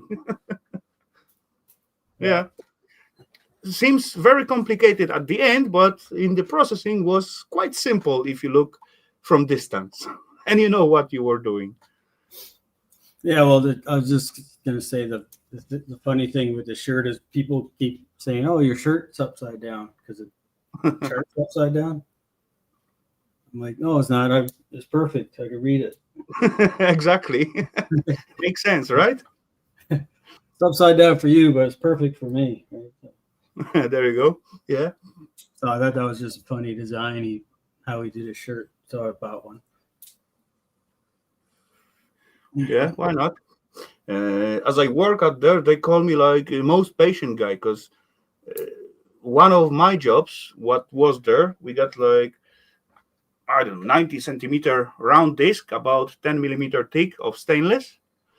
And there was like 60 grabbers for the bottle mounted around that circle disc, and each grabber got like it's screwed by 4 bolts, 4 millimeters thread. So that was 3.2 drill for 4 millis thread. And so 60 times 4, that's give you how many? 120, 240 holes, what got to be drilled, exact diameter, and then tapped for the threads. So I was the one who does that job. And yeah, it was boring. It take like good few hours by handcraft. But yeah, I was the only one who doesn't break the taps during the process because as far you got like those 240 holes to do it. If you break the taps, that's gonna add you extra half hour to the process of that disc, right? At least to take the tap out and fix up the hole. And if everything goes wrong, then you got to like weld and retap it and all that fun stuff.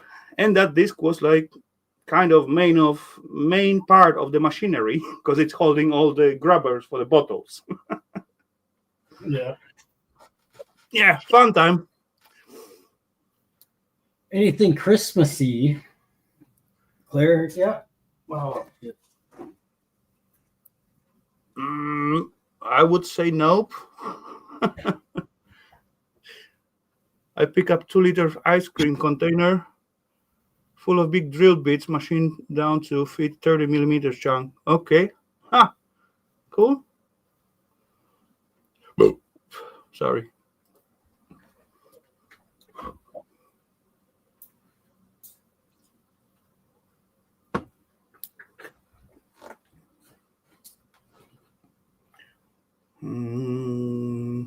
No, I do not recall anything related with Christmas time. I got no kids, so actually Christmas time is basically like extra holiday for me. Christmas spirit turns into like some kind of I don't know, commercialized, way too commercialized. What is like Little Snowman? Kind of. Okay. So, little horseshoe snowman. Far enough away. Paint it white. Weld some chain on it, just to hang like buttons, right? Well, You got chain somewhere. I keep it by my fireplace in the house, and he He dry your gloves. Okay, dried my gloves and my hat. So, makes sense. That's at extra use for this bugger. yeah, I haven't painted it yet, but I made 3 or 4 of these and gave them away last year. But I painted Okay. them Ended up painting them white and the hat black, and the wife put like a little scarf on it and stuff. Okay. I'm telling you, add like little chain on the center, then that's gonna imitate the buttons of the snowman. I'm pretty sure you got some chains out there. Yes, you got some chains on the trailer. I'll have to try that.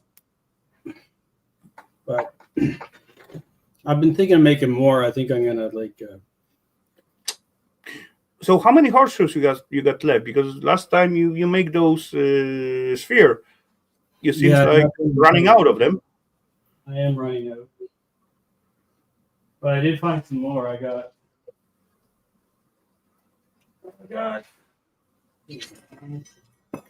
One, two.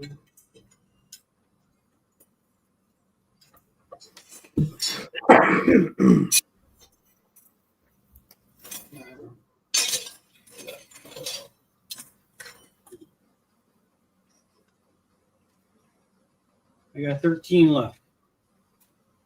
Okay, that's still a decent amount of horseshoes.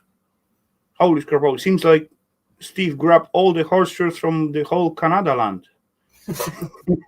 Come on.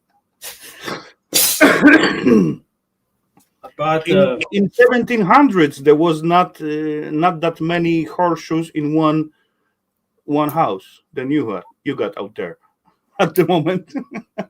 I bought 225 off Farrier. That's the guys Okay. in the shoes. Hello, Man, Mr. Ross. hey, Toy Man. Well, I gotta step in and have a dart and grab some firewood. Okay, no worries. I'll be back in a minute. No problemo.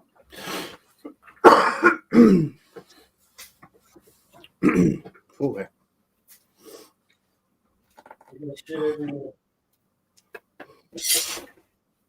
We'll have to set up GoFundMe page for horseshoes.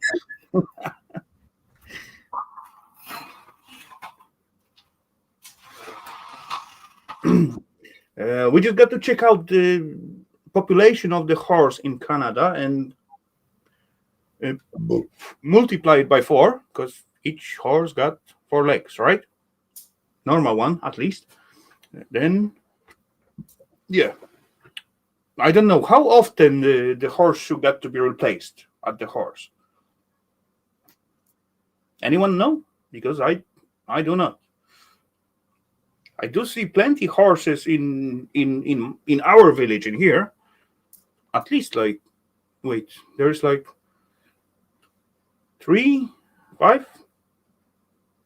I got at least up to 10 horses in our village.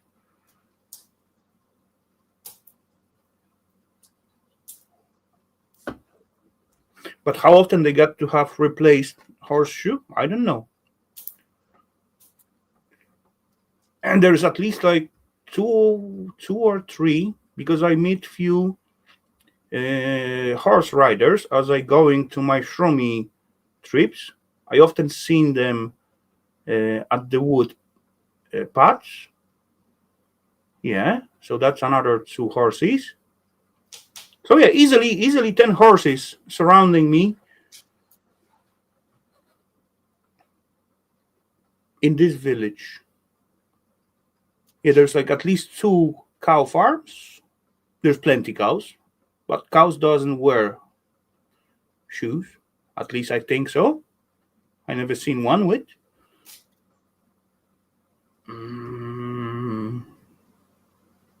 Yeah, so that's a good question. How many horse use during a year of life?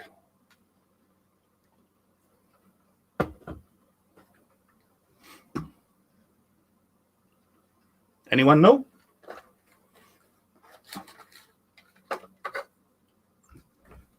I'm gonna ask Uncle Google. How many horse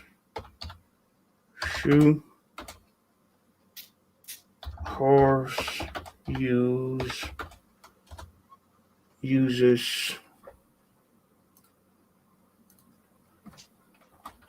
by year. There is no single horse use number per year is that depend on the horse activity, work, sport, pleasure, but horses generally need a new shoes or trims every 4 to 8 weeks. Okay. Do the hoof growth, meaning a single horse uses 6 to 10 sets of shoes annually. Okay, that's a lot, I would say. Depends of whether you go racing for yeah. Okay, 6 to 10 sets of shoes. Holy scrapoli, that's a lot. Okay, 6 to 10 sets. Just before I forget, 6 to 10. I'm gonna write it down. How many horses are in Canada?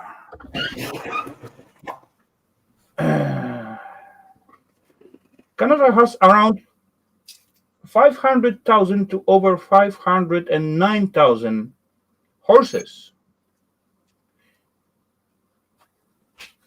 Okay, for easy count. Yeah, me too.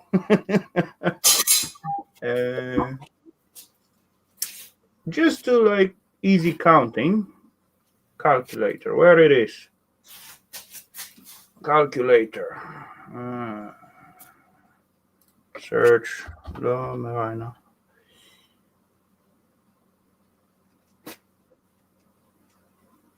There it is. What have I done? Get lost. Get lost. I want to start just calculator.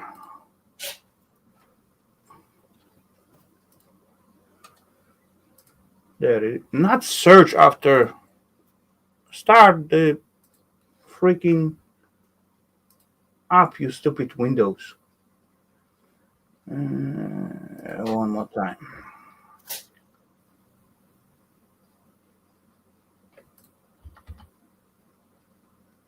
Yeah, there we go. Now we're talking. Okay. For easy counting, let's say 500,000, 500,000, 500,000 times the lowest amount of horseshoe times, so that was 6 to 10 sets times 6. No, not 6. Go back. Times 6 and times 4 because they got 4 legs, right? So that sells 12 million horseshoes are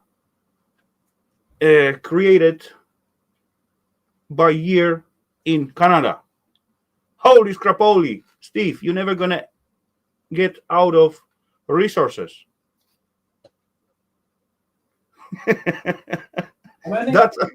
That's plenty horseshoes. And that was the lowest counts. So come on.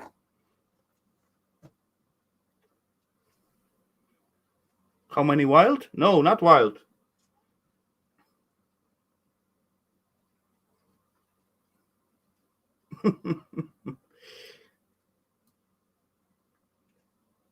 Yeah, I think you're safe. You can create your horseshoe art for ages. You're never going to go out from the material.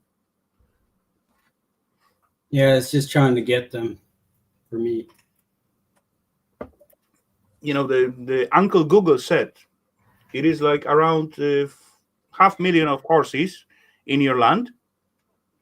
And the wear of the horseshoe is like 6 to 10 sets yearly for each horsey. So that give shy 12 million horseshoe yearly. Otherwise, I fucked up somewhere with my countings. But still, that's a big number. Yeah. I know I got two globes right now, but we'll see. I might see if I could sell it. If it sells, then I'll make another one. But if it doesn't sell, then I'll keep it. You know what I mean? It is cool looking item. Cool to have it, definitely. But question is for how much you want to sell it, because you put pretty decent amount of work to create it. Yeah, You got no, to invest for the self horseshoes. That was quite few hours cleaning them up, weld them together, and prepare and all that kind of. Yeah, yeah, maybe fun, but still, no, for sure. it was a lot of work. I see people are selling like similar size ones on Etsy for like 1900. Okay, that's not bad price. But yeah, Yeah, assuming gas, well, electricity, time, it's also not high price. yeah, no, it's but it's easy. I mean, it's easy work, right? So if I could sell it, if I could sell it for 1500, I would sell it. Yeah, you can always make a new one. Yeah, You still got templates. if I could sell it for no, I beat that one up. Actually, it's all squished out. I'm gonna make if I make another one, I'm gonna make a different template because that one was kind of a little flimsy. I want to make a better one next time. Okay. It worked good, but I do a little different. Tariff costs, yeah. Hmm. I wouldn't ship it. I'd try and sell it on marketplace, maybe locally or at least somewhere within the province. Or at least someone who will just come and pick it up. Yeah. You got to stamp it somewhere to leave your own mark if you're gonna sell it. Just in case. When in 2 millions, not 2 millions, in 200 years someone find it out, they're gonna find like little encryption out there or stamp. Oh, who was that guy? And then certainly gonna connect it to the coins what they finding on the beaches. Yeah, I had somebody. I had somebody tell me recently they found one. Another person. Okay, that's cool. That's like the third person I think now told me. So But how many at total you just throw around? I have no idea. I have no idea. 20 maybe. Okay. So three of them in like, I don't know, when was that? 3 years ago? More? Yeah. Somewhere there. Yeah. But So once a year. well, that's One people gets that, find a year. that's people that message me. I mean, people probably found them and Mm. just never messaged me or never bothered to look and see what it meant. Could be.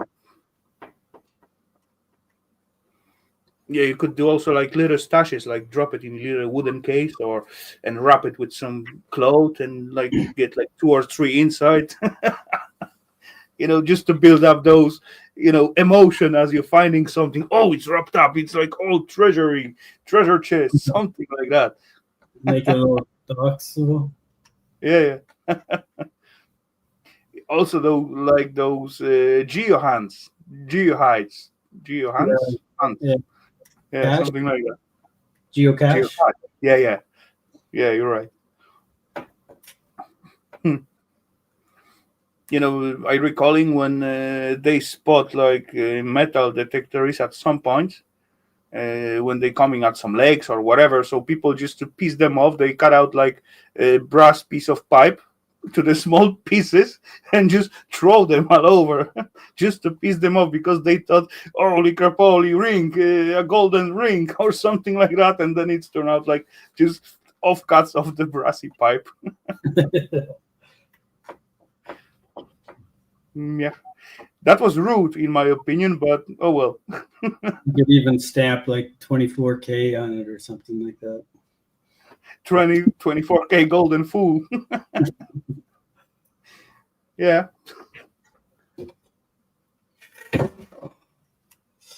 I think I'm going to have a beer. If you wish. It's up to you. You are a grown man, so you decide. What do I have?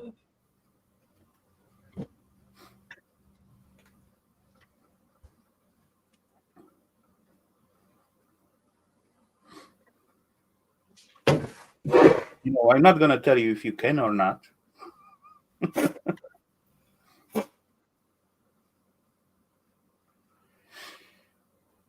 This one's a little dirty.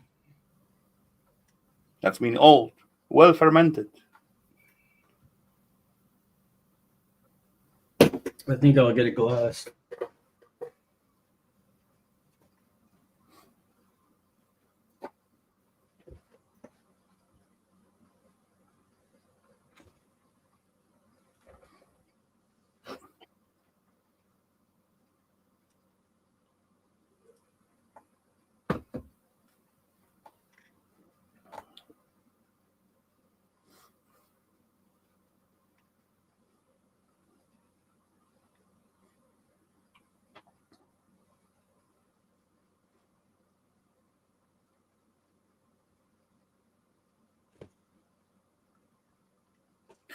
But actually, this horseshoe thingy surprised me. Dang. So if you want to have a horsey at your home, 6 to 8 sets every year.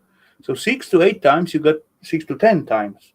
You got to call the guy who's gonna come here and replace them, and shave the hoofs of your horsey. That I knew the horses are not the cheapest pet to have, but oh well, that's surprised. Time to eat. Enjoy your meal, Bill. Have a good one, and thank you for stopping by. Good night, Bill. Or good day. Good day, I guess. Yeah, he's ahead of me, so that's not good day, good night yet. I hope. I think.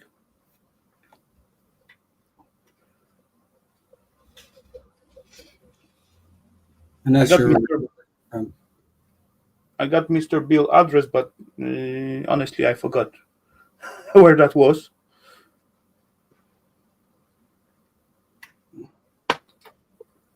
But just the phrase "time to eat," it's like, come on, that's very important. Time to eat is very, very important term. When it's time to eat, it's time to eat. Everything else can wait, or got to wait. Eating time is very important time, at least for me.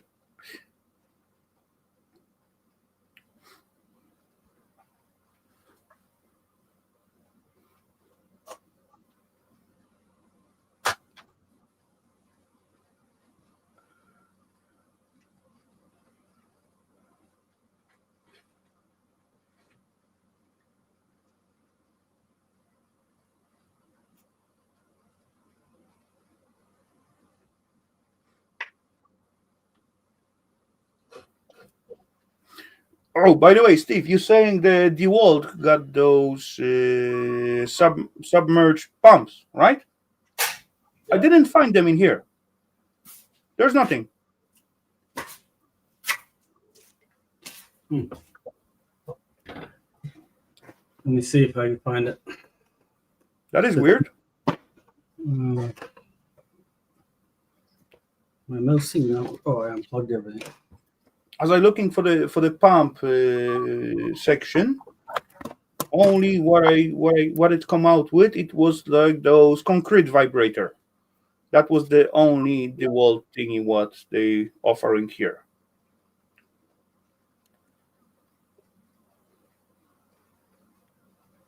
Chat is quiet. Yeah, it is, but what can I do? I do see 14 peeps in the chat, but oh well.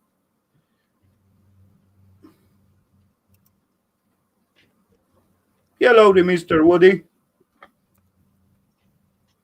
Hey, Hello, Woody. sir. Hey, Woody.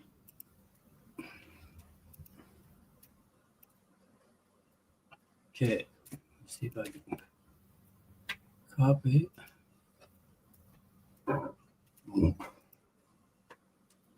Private chat.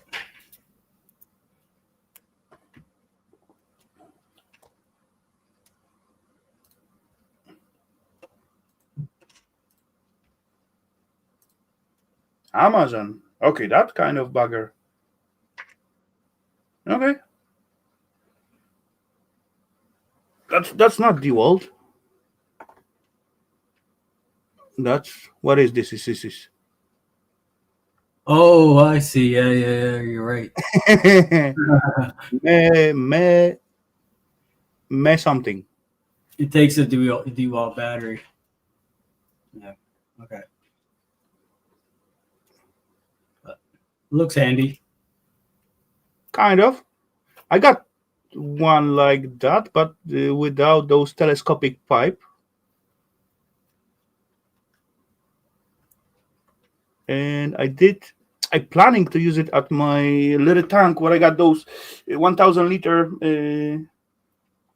cage, like pallet thingy, tank in the pallet. I use it for the rainwater collector. So I lift it up and I plan to use that kind of pump to water my plants at summertime. But self pressure of the 1,000 liter is enough to run the hose. Not with huge pressure, but enough. Yeah.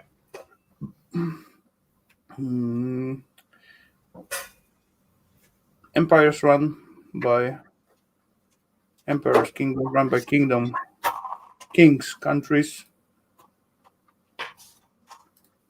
It is tiny electric collection, but fairly easy to add to. It's been added to my silver coin. Oh, okay, I get it now. Okay. I was kind of out of the topic. Okay. I got similar pump, but much cheaper, but hand driven. It is like almost like that. I did use it for diesel. At some point, I got to get rid of old diesel heater, and there was like 300 liter of diesel left in the tank, so I couldn't get rid of that stuff. I got to collect it, so I got to pump it out somehow. So I just sit there and just pumping 300 liter. That was plasticky thing, exactly like this, but instead of little motor and battery, you got like little plastic pump, like mattress pump, like the squeezy thingy.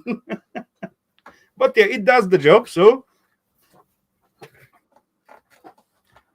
how's the steps going? Holy crapoly, it's awesome. You will see in the next few videos. The steps are beautiful, I would say. Such a awesome to walk on.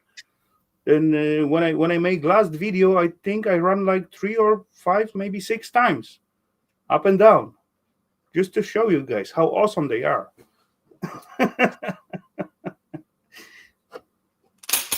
Yeah, those stairs thing, it was like stupid mistake.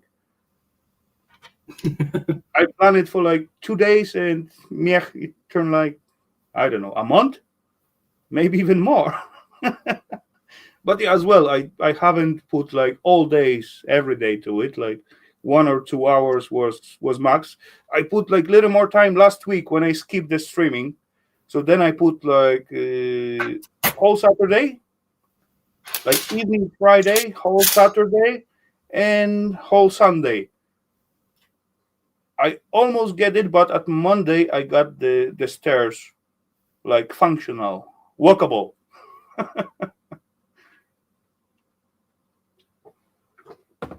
Yeah, if I didn't put like extra hours to it, then probably I gonna play with it like another 4 weeks or something like that. Like with those every day, like 1 hour or 2 hours, something like that. But oh well, it is done now. I even go further. I even put the door. Nice. So See? no more cold draft like going from upstairs. And yeah, even though I feeling like chilly in here, so there was no meaning to put up whatever heater because the warm air gonna go out like straight away, right? Hello, the retro scraps, welcome. But now, as I can close the door, even though it's not like sealed totally, it's not tight whatsoever. But yeah, just the door in the hole stops enough air. So, as I say earlier, upstairs we got like 13 or something degrees. In here, I got 19.19 and a half. So there's no meaning to even starting the heat in here, even without like extra. I can just sit here in hoodie or something like that. If I put the heat, then I got to go down to the t-shirt again. Krystianek, cześć, czy udało ci się uratować awarię? What emergency you asking, Christian? You mean those main leak? Yes, it is. It is done. It's gonna come out in, I believe, one second video since last one, or maybe next one. Next video or second video after the next one, something like that. If you're asking about that little issue. Chodziło mi o awarię wody w piwnicy. Yeah, exactly. That's gonna come in like 1 or 2 videos when it's end finally gets solved.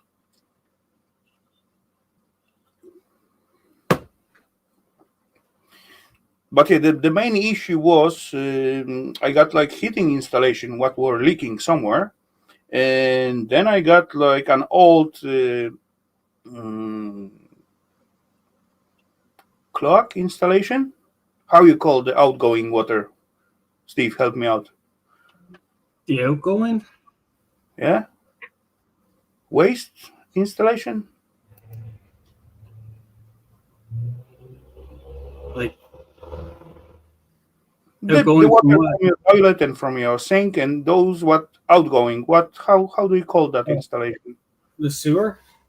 Yes, sewer installation. Exactly. Thank you very much. That's what I meant. And yeah, there is like an old sewer installation in this basement, what never was working, and it is probably blocked somewhere since like ages. But certainly, I put like into our heating system about 70,000 liters of water, so that's quite a lot. And as far I assuming the sewer installation is open somewhere, and those water meet at that point where the old one is open and it's got to come out somewhere, and that was the easiest way to come out in here. But actually, the self leak was totally on the other side of the building, and the building is quite big, I would say. It's like L-shaped, and my basement is, let's say, here, so the leak was almost at the other end.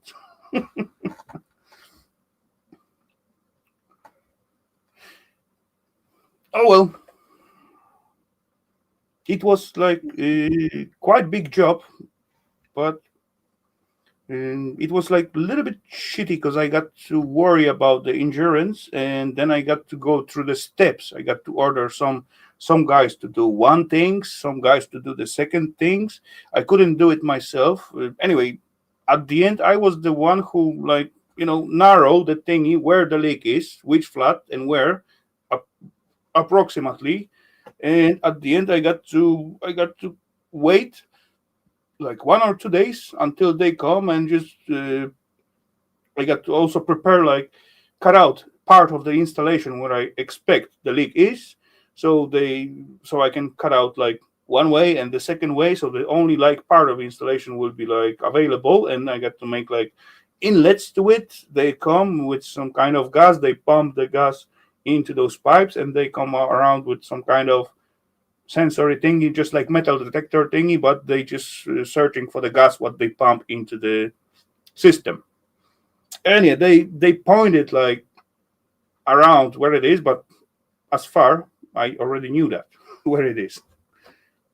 But yeah, I got to take that step as well, just to insurance thingy and all that kind of stuff, because that was like decent job. One bathroom got to be like totally destroyed.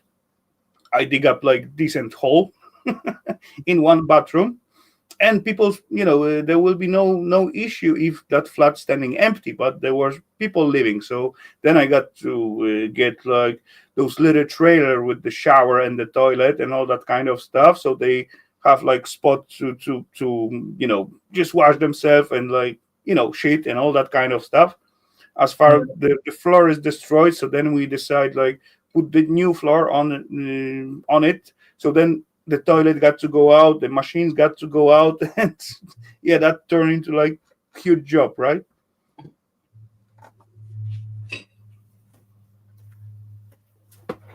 Actually, yesterday was there, I believe last time, and mount like little glass, shower glass, and that will be the last thing what I supposed to do in that flat. I hope, I think.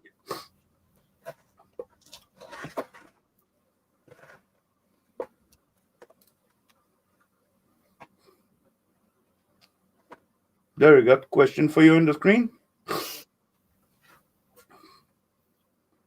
Ball, We yeah. talk we talk about it like half hour. But yeah, it is cool looking. It is really cool looking. There you go. Yeah. I put a video on my channel. That's me, Steve SRT8. But You can drop the link into the chat if you want. can I? I just I typed in still it. I just typed in the chat there. So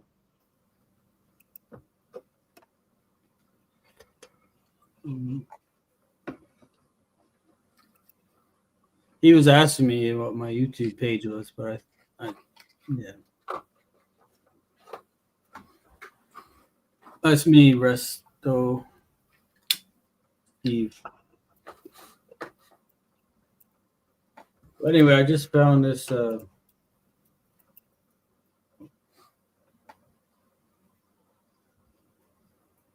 just found this tip. the little plugs.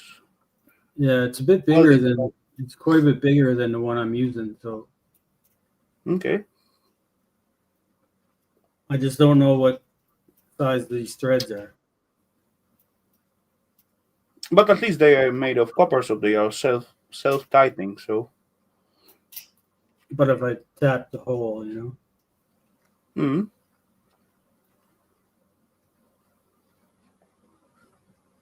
what is that? 5/16. I don't know if it's metric or if it's yeah, me neither.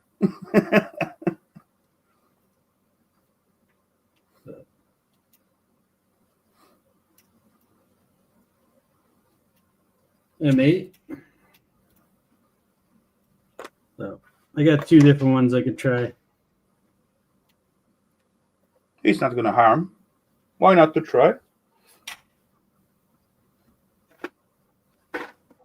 So I think if I get a bigger opening, I could and then I could try that burner and see if I can get more power out of it, or if it runs better, or if it runs worse. Yeah.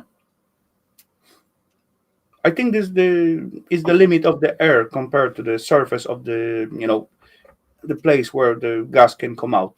That's just my guess out of the blue. I'm not sure if that make any sense, but if you close up some holes at the front, then those back ones begin to like lit up. I come out with that idea from just logic, my logic thinking about the gas. But if that's correct or not, I have no idea. I'm using I got a Millermatic 211, but this tip, I don't know where it came from. It doesn't fit my welder. Mine uses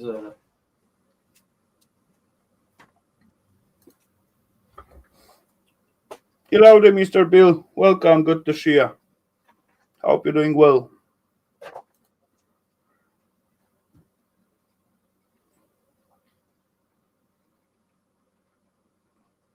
this is the tip for my welder,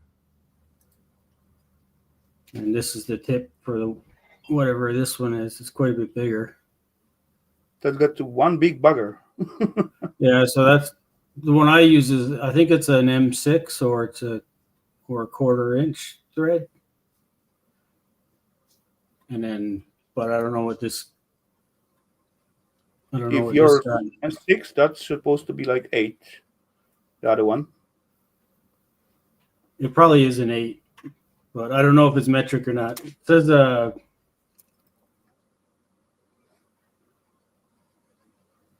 Tough Gun. Tough gun. Okay. Tough Gun is the brand on it. Let's see what that I'm is. good. Just got home. Awesome. Sound good. Time to Tough rest. Gun. I found a new what? Gun, big gun. Hello there, Mr. Boat. Good to see you, sir. I found a new life in my old fondue. You're not supposed to live it in live it like dirty. Come on, Boats. Really? Hey, Boat, what's up, man? You know that.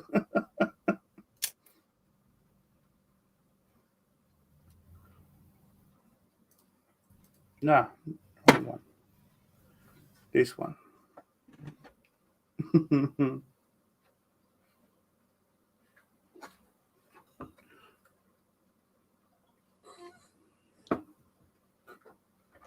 What have you got in your fondue? Cheese or chocolate?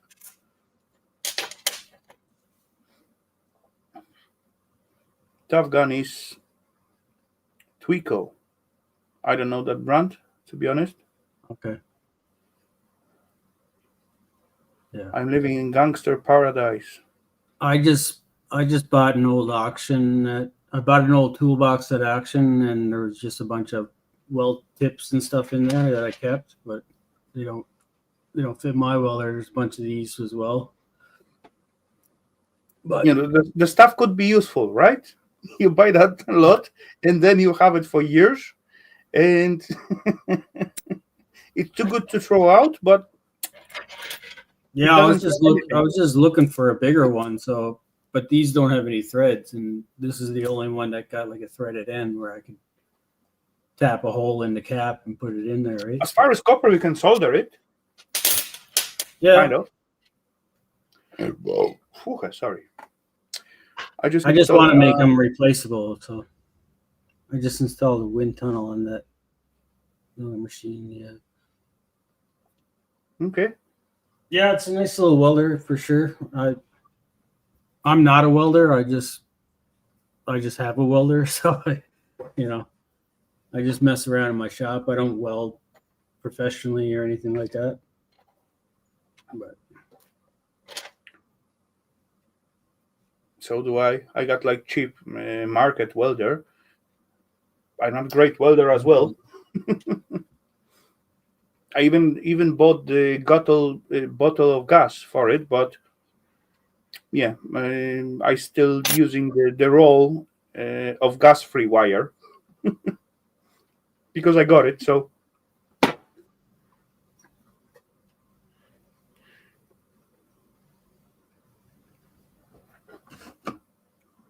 My welds ain't looking pretty, but yeah, I got plenty grinders. Yeah, grinders and paint.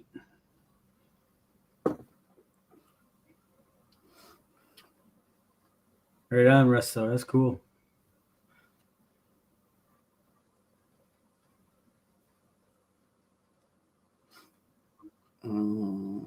Prospot S SP5. Okay. I was quite okay at TIG welding at some point, but that was back in the days when we working with those stainless steel and food machinery. So we use like TIGs out there. It was quite fun to weld with the stainless and little carbide, or how we call that? No, wolfram is carbide, right? Or I mixed up. Tungsten. Tungsten. Tungsten, yeah, Tungsten. exactly. Tungsten, that's what I meant. Tungsten, like little electrode, and then you add like, I don't know, we got like 1 mils, 2 mils, 2.5, 3 mils, little thread to add extra material to the weld spot. That was kind of fun. But yeah, we was working with argon gas, and that wasn't cheap back then. So they didn't let me play with the welder that much as I will, because that was expensive, and I yeah in most cases just waste the gas, because my welding wasn't good enough to make machinery, but for the fun projects, it was good enough, definitely. Yeah. They just got to be sure then someone who know what they do weld the right stuff. Yeah, I wouldn't weld anything that could hurt somebody if it failed for sure. But Hey, but come on, I got to learn somewhere, right? So if I'm not welding, I'm not gonna learn. So that's the way. That's the thing with the corpo peeps in here at the moment. They're not gonna hire you because you doesn't have experience, and you cannot get experience because no one gonna hire you, right? Everyone wanna hire someone with experience, but come on, you got to learn new peeps to have someone to hire. Oh well, that's the market at the moment.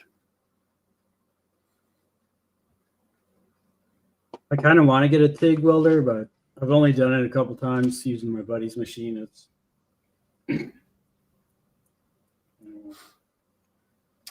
MIG is like super easy, I would say, when you got like good setup, when you got good MIG's, yeah, good MIG's. welder and good wire plus gas shield.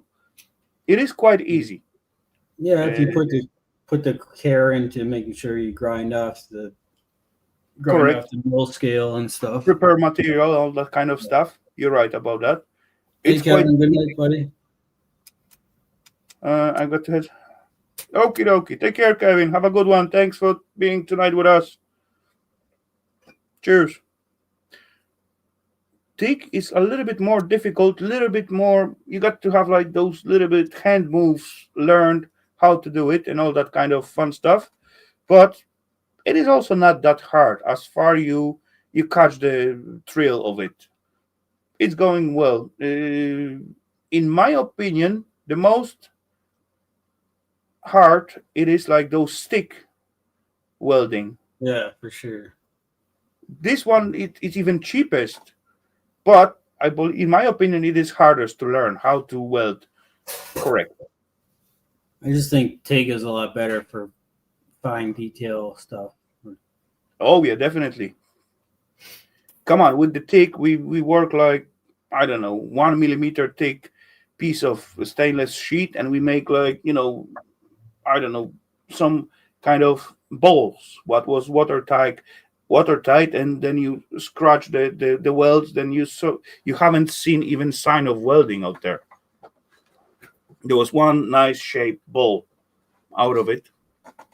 That's exactly what most of the food processing thing you use, like restaurants, like they got those stainless steel boards and tops at the counters and all that kind of stuff. But there is like huge possibilities with that. As well, they use like TIG welding for the aluminum as well. Yeah. So yeah, but how much stainless you using at your garage? I don't use it whatsoever. I thought for a while I could use some stainless steel at my Fiat back there, but yeah, it's a car. It's an old beer cup. I used to call it beer cup.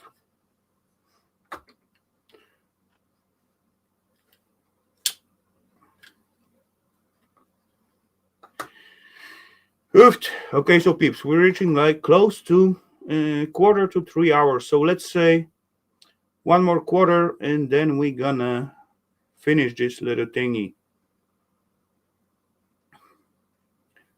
There's like not plenty going on the chat. We still got 10 peeps, but it seems like all of the peeps like quite busy doing their own stuff. Not much going on in the chat. There's not much guest banging on the basement, so I think that's gonna be a good plan. And time wise, Ooh. oh yeah, it's before midnight. Holy scrap, holy 7 minutes to midnight. That's good timing.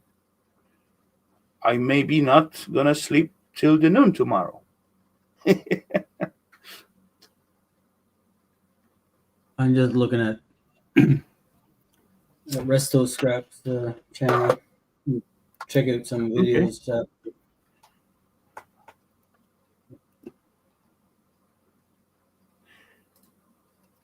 Somewhere, at some time, somewhere around the world, there is always time for a beer. Hello, Loafer. Welcome. What up, Loafer? Yeah, there's always time for a beer. Loafer's waiting for the after party. Okay. Possible.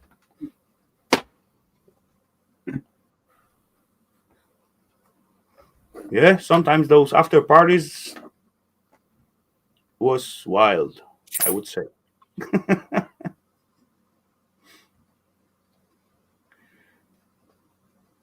Still recalling the times when I going out and that was like 6 at morning and was bright outside, sun out, birds singing.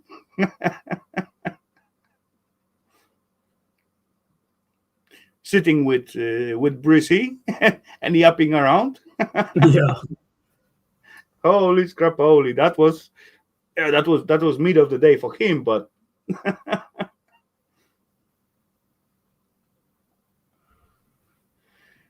unless you are recovering alcoholic or devout Muslim, come on, it's enough when they hide under the roof. Allah doesn't see through the roof.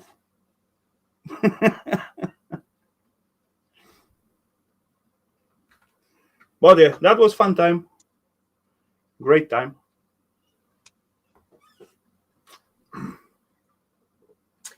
Dang, my beer is over. That's no good.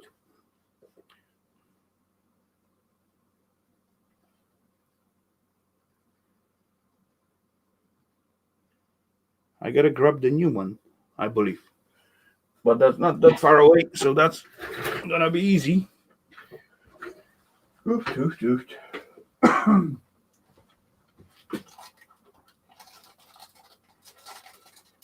come on now.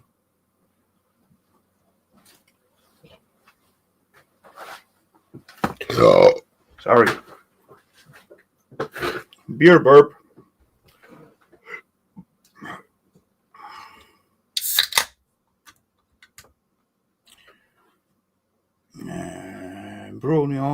Brew your own beer. It's much better for your health and your wallet. I don't know how to do it. I can buy those like kits or sets, do it yourself thingy. I tried once, didn't work out. I don't know what went wrong, but it was awful. It was undrinkable.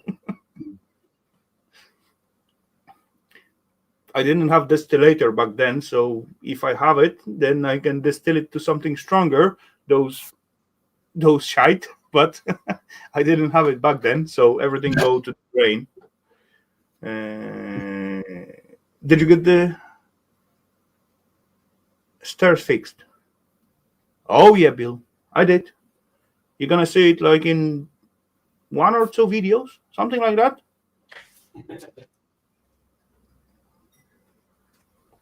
So the one video gonna come out in Tuesday and one on Thursday.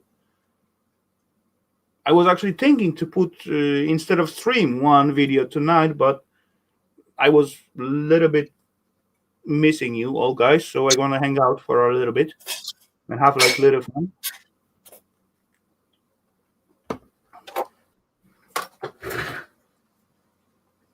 I skipped stream like last week just to work on those stairs. I just want to put like few extra hours to it. Because during the week I thought I could do more, but as it turned out, I could put like 1 or 2 hours a day, so that's not a lot. And that was quite a big project. It turned big.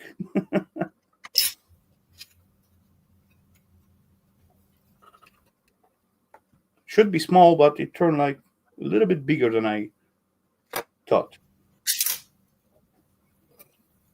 But yeah, that's nothing new. It's quite often like that. Oh, Steve, as I'm looking at the screen at the moment, as you got it like vertical, what those holes will act? If that's gonna be still like few holes at the bottom unlit, or everyone gonna, because that's gonna make different pressure, right? I know that's not gonna help anything, but I don't know. I got to put a cap on the end. I've been just taping it up, and I think the tape's leaking or something, so it just has me a headache. So. Huh. I'm just gonna weld a piece on the end and cap it off. And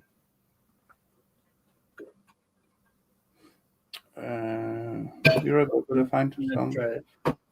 Okay. No worries, Lover. Do what you need to do. Yeah, but just out of the blue, that's as you have it like vertical. I thought, what that's gonna if that's gonna make change.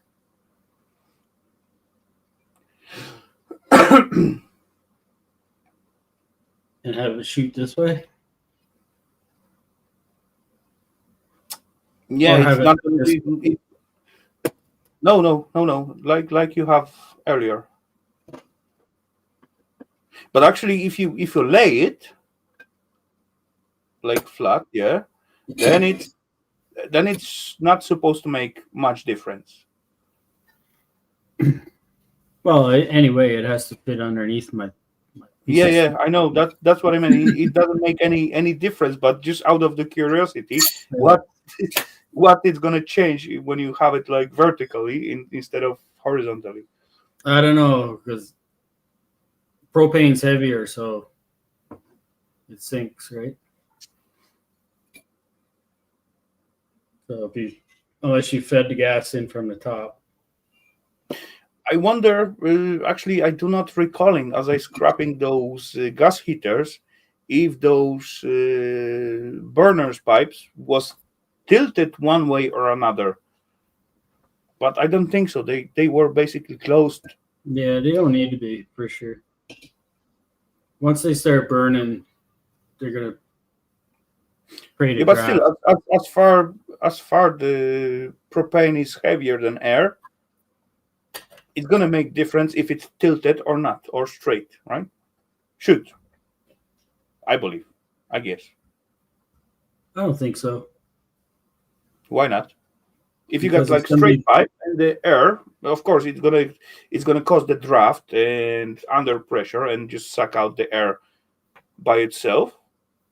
But when it's tilted, then you got like less possibility to extra like outbursts to the backside because gas is like heavier and it's going to the lowest point, right?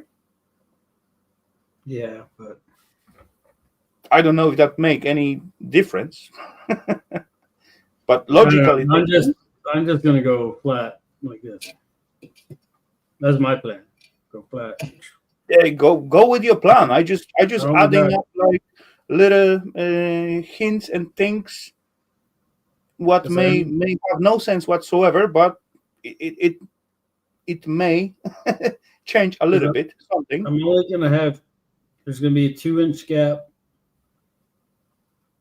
There's probably gonna be about a 2 inch gap to the underside of that plate.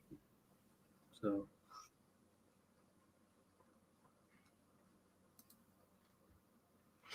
Extra yeah. outburst from the back. Honestly, love her. Yeah, I did. It been like last 2 days. Yeah, have been drinking beer. Haven't got a lot of cabbage, honestly, but yeah, everything else fit.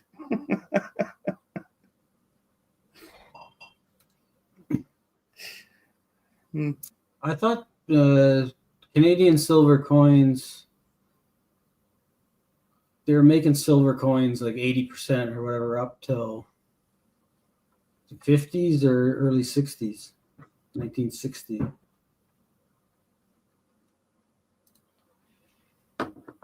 I don't think I have any. My wife might have some. I know my parents has a jar with a few in it for sure.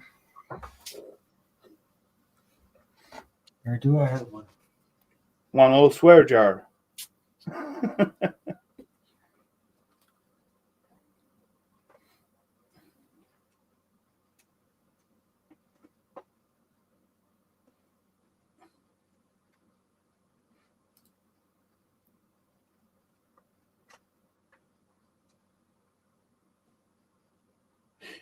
Mm, Loafer, I have no idea about the gas thing and gas installation and burners. That's why I just when something come into my mind, I just say it out loud. That's all. It may have no sense whatsoever, but from the other side, it may give a like little clue of something.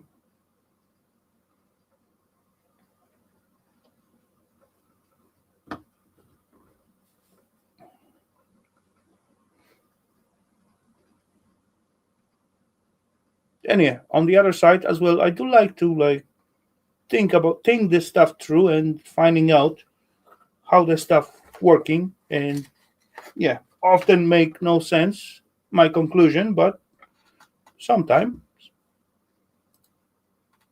I can figure it out, at least partially. This is the only silver I have. They Okay. are they are Your from silver looks like much better than mine. 1 ounce plata pura. Plata pura. They're Mexican coins, I think.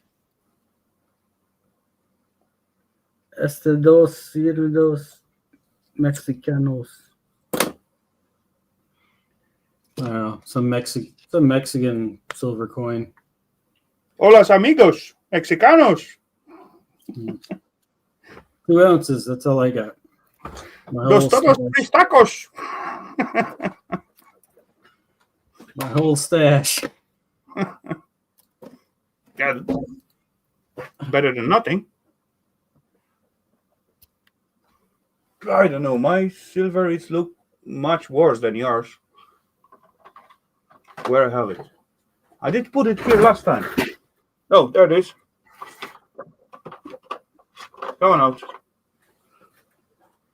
That's all what I got. Noise and black. But yeah, Um, pure silver. And that little, oh yeah, I don't know even how much this little burger has, because I got I got it like much bigger, but then I did some bars and some other things, so that's what I got left. Let's check out how much it is heavy. Oh, sorry, it is. Oh yeah, 216 grams left. I got 216 grams. Okay, divide by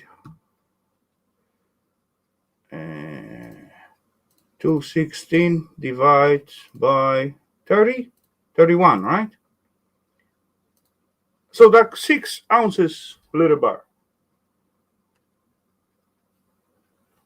It is not shiny, but it is a little bit ugly, but it's still lovely.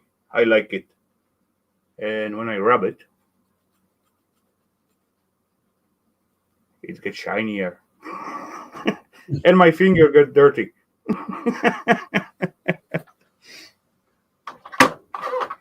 I don't know what I'm gonna do with that yet, but oh well. One day I'm gonna find out. Oh, you got the awesome caliper like mine. Why you get those with the dials? Because you're getting blind? Yeah? I don't know. I get mine because I getting blind and I couldn't read like from normal one. I This went is for the electronic one at some point, but then all of them I got like 2 or 3, and all of them are shite. And those analog one with the dial, that is awesome. And when you move the thingy, the dial turning so nicely and fast, and that's um, so cool effect.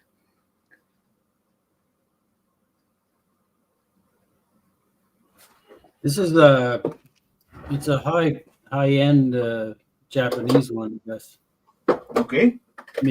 Mitutoyu. Mitutoyu. Toyo, yeah. So Yeah. that's not high end.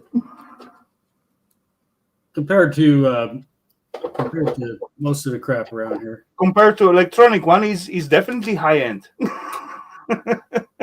But when you got like, hey, where is mine? What the fuck?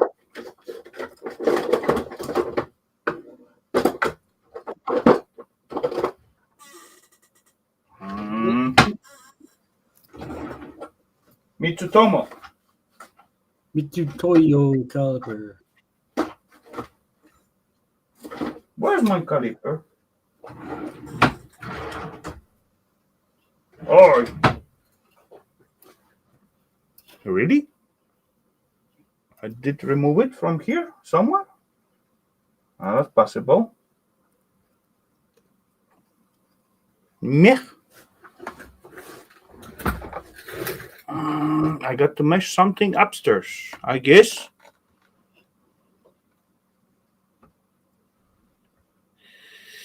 I mean, they're $100.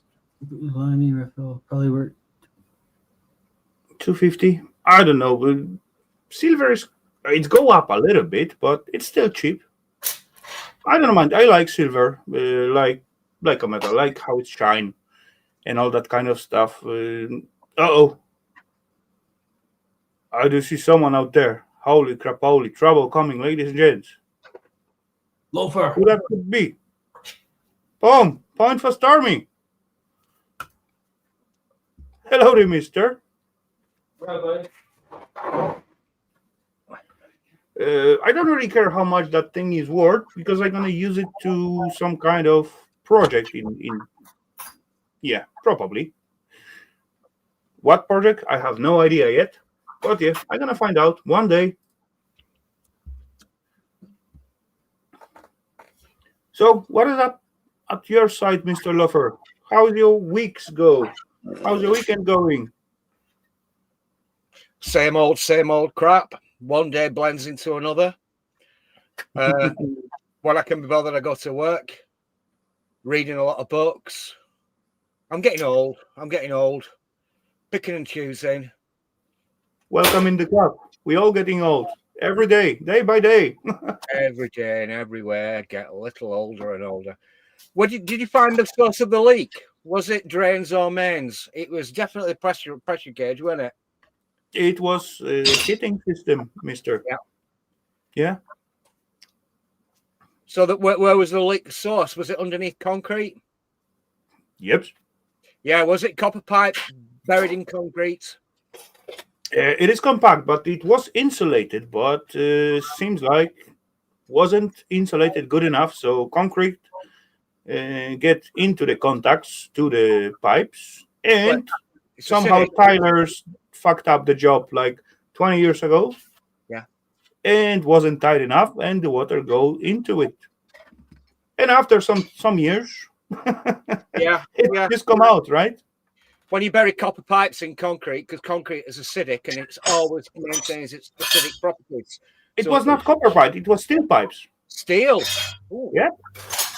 How unusual. Steel and insulated. Not super good insulated, but it was some insulation on it. So it was an old newspaper insulation, but it was separated from the concrete, mainly, but not good enough. Just trying to do 58 in.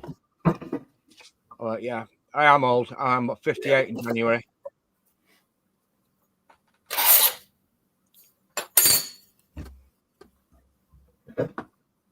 Just over a month's time, I'll be 58. Oh. Holy scrap, holy. Anyway, closer to the pension. On the subject of silver, I know a guy does a bit like what Vern does. You know, when you pour your aluminium and you make your dice and all that sort of stuff. Mm-hmm. I know a bloke that's got a kilo metal ore bar and he's hacking chunks off it. Hack, and he does poured metal art. He's got a YouTube channel. I'll give him a shout out if that's all right. It's called Backyard Bullion. Okay. That's his business card. He does poured metal art, and I won this 10-ounce silver bar. 60,000 subscribers. 10-ounce 999 fine steel. Okay. Also got the Edinburgh assay mark on it, so it's been tested by Edinburgh assay office. So that's about as pure silver as 10-ounce bar. I won it a couple of years ago in a quiz. I used to make like 999 brass bar. brass and copper and alley. Yeah. I think when I won it, it was 250, quid. It's now worth 440 quid. Which is nice. Yeah, that's very nice. Yeah. Okay, there we go.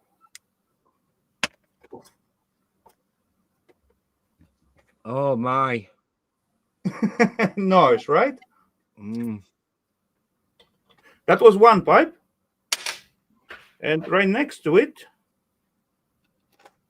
Wait. What's this little bugger? Eaten away, totally gone. Yeah.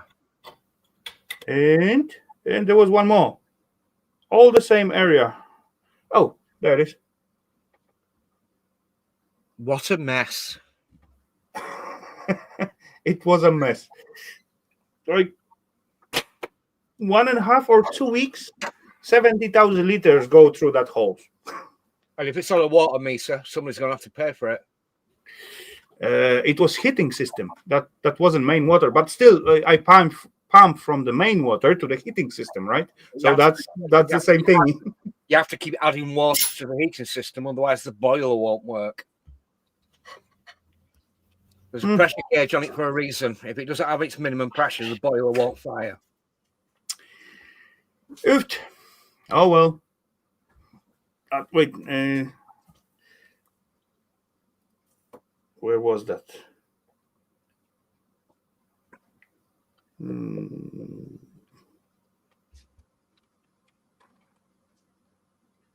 This or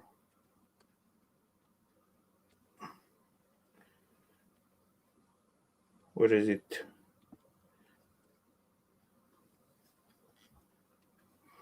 Quick fix. Oh. There we go. On the right hand side, you got the shower. On the left hand, you got the door. And that's continuing to here. Yeah. Easy fix, right? Not so much job to do to fix it, but tons of job to do to find it and locate it. And yeah. And tons of work to redo the self bathroom. After all.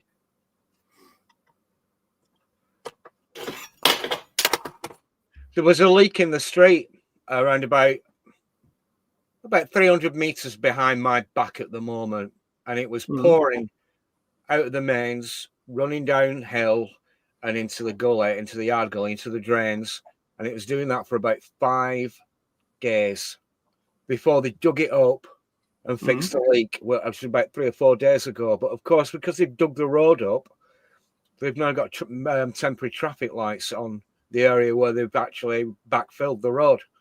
And even though the concrete and the tarmac has gone off, they've still got fucking traffic lights set up.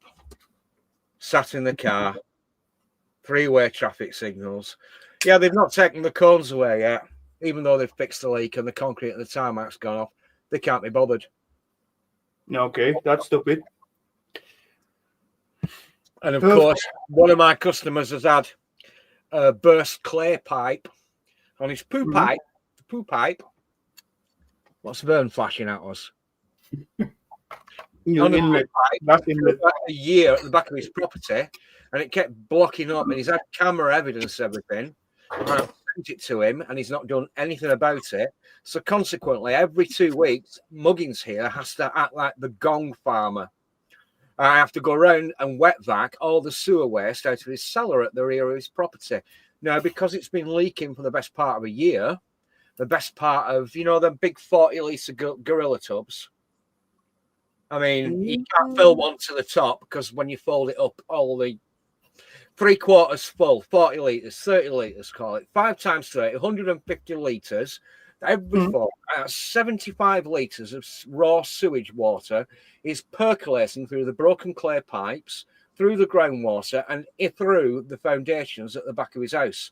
Muggins here has to put the Vic Sinex up the nose because it smells awful and wet vac it up and throw it out the back for the best part of a year. But unfortunately, it's so damp down there that all the joists now have started rotting. Above there is a commercial washing machine and a commercial tumble dryer. Yeah, they shaky buggers. I'd say that the floor has dropped by a good 3/4 of an inch, which is what, about 22 millimeters, something like that. And the shower enclosure that I fitted, because that's not got any plasterboard above it, and that's been in a damp environment, humid and damp. All of the joists underneath there have gone, and the 18mm plywood that I put down 3 years ago, over the last 9 months, has just completely rotted away. So he's going to have the joists replaced. I mean, he's had the drains at the back fixed, but now he's going to have the joists replaced. And also, once everything's sorted out, I've got to go in and, for the second time, refit that and retile that shower enclosure because it was never done right in the first place 10 years ago. And I've only been working for him for 6 years. And I'm sick to death of going around putting other people's cock-ups right. I've been agonising over it. I thought, is this something that I've done wrong? Is it something that again? Because everybody makes mistakes occasionally. I mean, agonising. Is it something that I've done wrong? No, it's not. The whole of the joists, the 8-inch by 2-inch joists supporting the ground floor above the rear cellar level are completely just like you pull your fingers across them and just big chunks of wood come out. Just completely knackered. And he's still not got back to me. That was 2 weeks ago. He'll probably ring me up when the tumble dryer and the washing machine end up in the fucking cellar. They just drop down. Yeah. that was fucked up job, like since I don't know, at least 20 years ago, something like that. Yeah. Mm. We got like losing water issue in here, but no one can locate it. Every time when I call someone to find out, listen up, my pressure dropping, that was going on for years, and I call like I don't know how many times, quite few, but that was long time ago, about 10 years ago, something like that, and no one cannot help. So I just improvised and create like a very simple system. I take like electro valve from washing machine, buy some little timer switch, boost it up together, drop it into a box, connect the water to it, and I add like water to the system every day for 60 seconds. That was like 10 years ago. That was my solution for that issue because the plumbers cannot find it out. So I got to take the things in my hands, and after 10 years, it show up where it is. Yeah. Of course, it's going to come out at some point, right? Well, a system in a pressurized heating system, when the pressure drops, it just it got calm, but it's gravitol. It's open one. It doesn't have like a big pressure in it. But still, it's like 7 flats to heat up and to run the water in and out. But yeah, it was funny because when I deal with it, at some point I couldn't find it out. Then I ask for help for some professionals.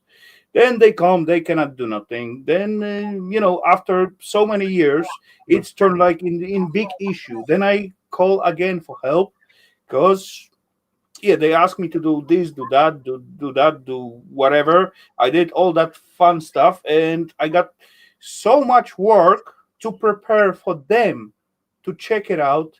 Then it will be much faster if I do all the thing just by myself instead of hiring them and waiting for their opinion, waiting for their come up and do the jobs and all that things. Problem is with me though is with regard to this rotting joists is that I'm not insured to do structural work. I don't have the buildings insurance to do structural work, so I can't. Yeah, that's why I got. That was exactly the same issue in here because I got to go through the one company, second company, third company because I'm basically not allowed to do that kind of stuff myself. But if I skip all that shit, I will do it like 3 times faster than it was. But oh well, it is how it is. You got to go through the procedure, right? At some point. I mean, you've got to have public and personal liability insurance with regard to the nature of the work that you carry out. And with all due respect, everybody makes mistakes. I mean, I've made mistakes, not really catastrophic ones, but I've been responsible over the last 30 years for at least 2 ceilings falling in. But this is the problem when you've got public and personal liability insurance. I mean, if I have me, obviously my tools are insured, so if the tools get stolen, I get recompense for them as long as I keep the receipts, of course. If I fall off a ladder and break my leg, then I'll be insured for loss of earnings, commensurate with the money that I make on any given financial year. Yeah. If I forget to solder a joint properly, or a push fit stop end, this is the last one, a push fit stop end, the O-ring has gone in it and it drips, and a year later, somebody's downstairs lounge, the ceiling completely collapses because the shower that I fitted above it was leaking. And what I do, you claim on the insurance, and the insurance come round, you hold your hand up and say, yeah, it's my fault, and I know what I've done wrong, I've identified the source of it, so therefore get your insurance to come out and you claim on my insurance. Fine, fair enough.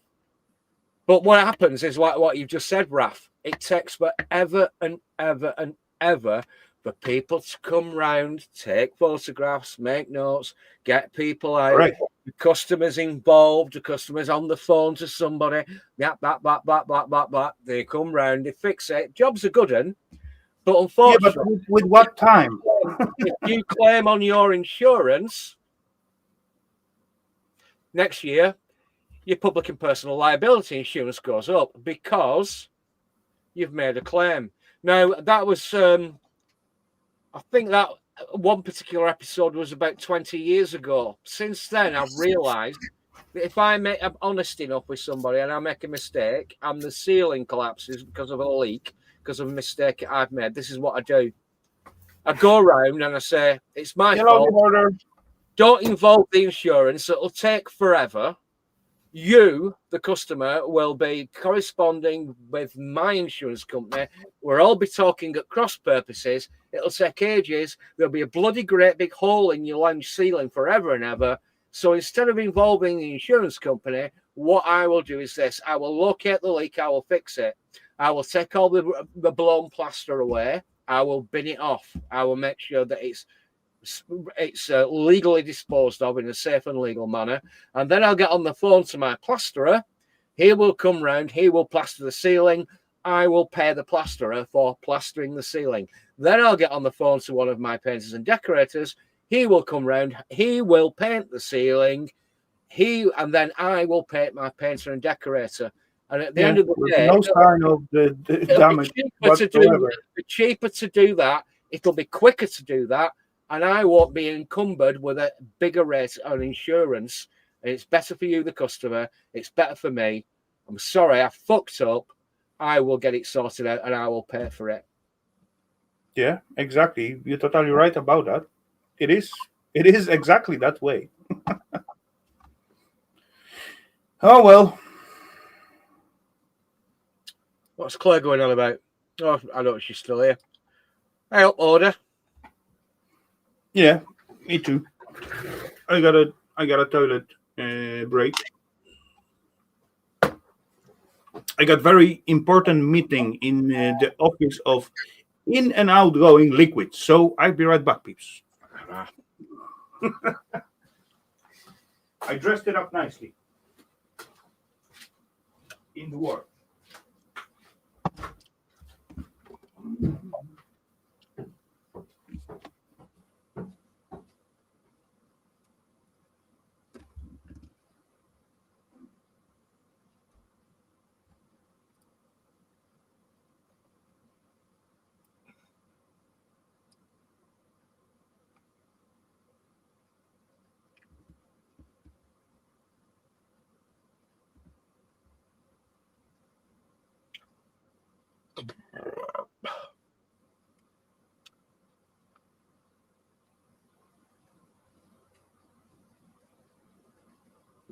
Hey, Vern, is your camera frozen? Because you've been in that sort of frozen position. Oh, eyes moving. You're moving. What are you looking at? What's that thing in your hand? It's DeWalt in it. Just a little pants up. I'm just trying to cut a little rectangle out of this. So I got to mute it. I don't know if you were here earlier when I was showing off this burner that I'm working on. I was watching a movie. I mean, what have you done? What is it? I'm just trying to cut a piece so I can cap the end of this tube. Yeah. But I got it drilled out, and it's just gonna be a barbecue burner. All right, yeah. So I just got to cap the end, and then I was playing around with it. I just had tape on there, but the tape was leaking and stuff. So it just got a ton of holes drilled in it. So making a little flat burner that I'm gonna put under. I got like a piece of steel beam that I got for trash. So I'm gonna turn it into like a griddle, a cooking surface.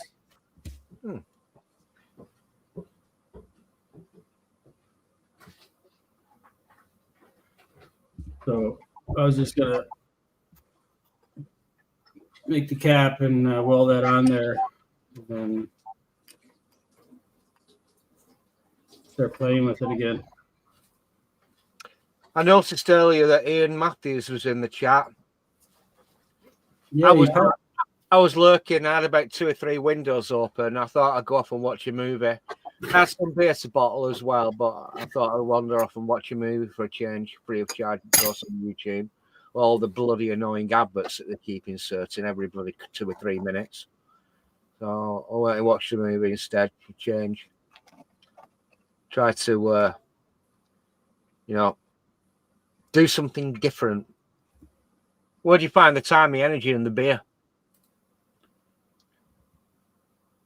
What do you mean by that? Claire was talking about the silver content in US coins. US and Canadian coins had a very high silver content up to a certain year. I think that the American quarter, the quarter dollar, was sterling silver up to around about 1940s, something like that. Excuse me. So essentially, the quarter dollar, the American quarter, is actually around about 80% silver up to a certain date stamp. Then after that, it was just whatever, chrome, nickel. I don't think I have like so many, maybe 1 or 2 US coins. I may have few in my collection, but not sure. Haven't looked closely to them.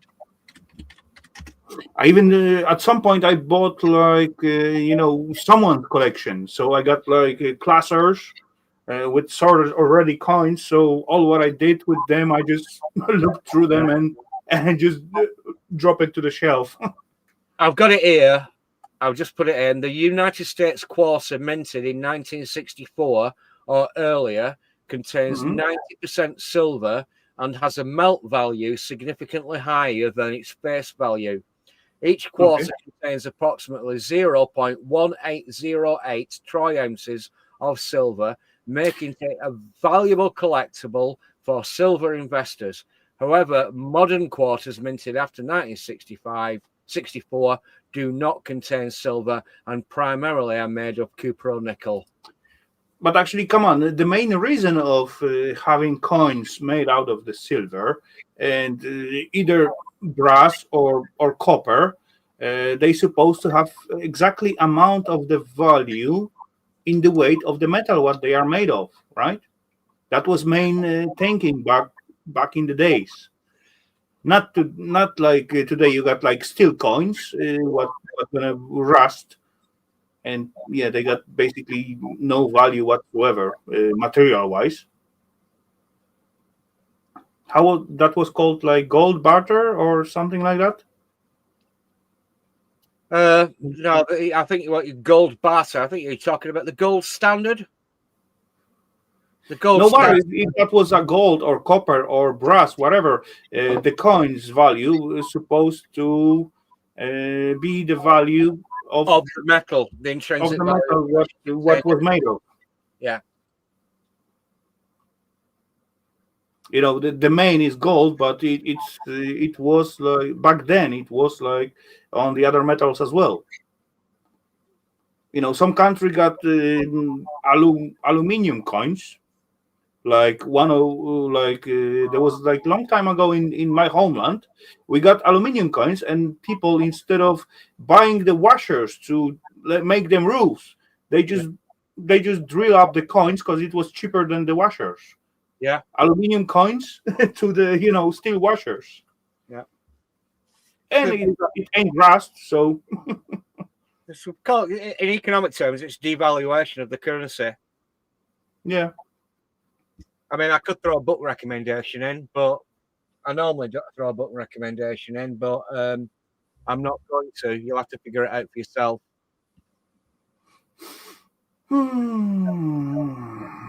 Yeah, maybe one day. What's the current price of gold sovereigns? Let's go to my favourite sovereign dealer, Charles and Blackpool. Opens up another window. Charles Blackpool, gold sovereigns. Oh, they've gone over to yellow gold. Apparently, they've taken out the copper and they've put in a different mix, a different alloy. It's still 91.77, something like that, gold, but they've put different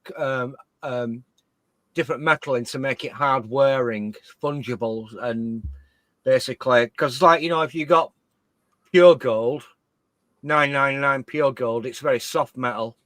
But yeah, the United Kingdom sovereign is still considered as legal tender in the United Kingdom, just like the penny or the 50 pence piece or the pound coin in your pocket. The gold sovereign is still legal tender. What were they selling it at now? 770.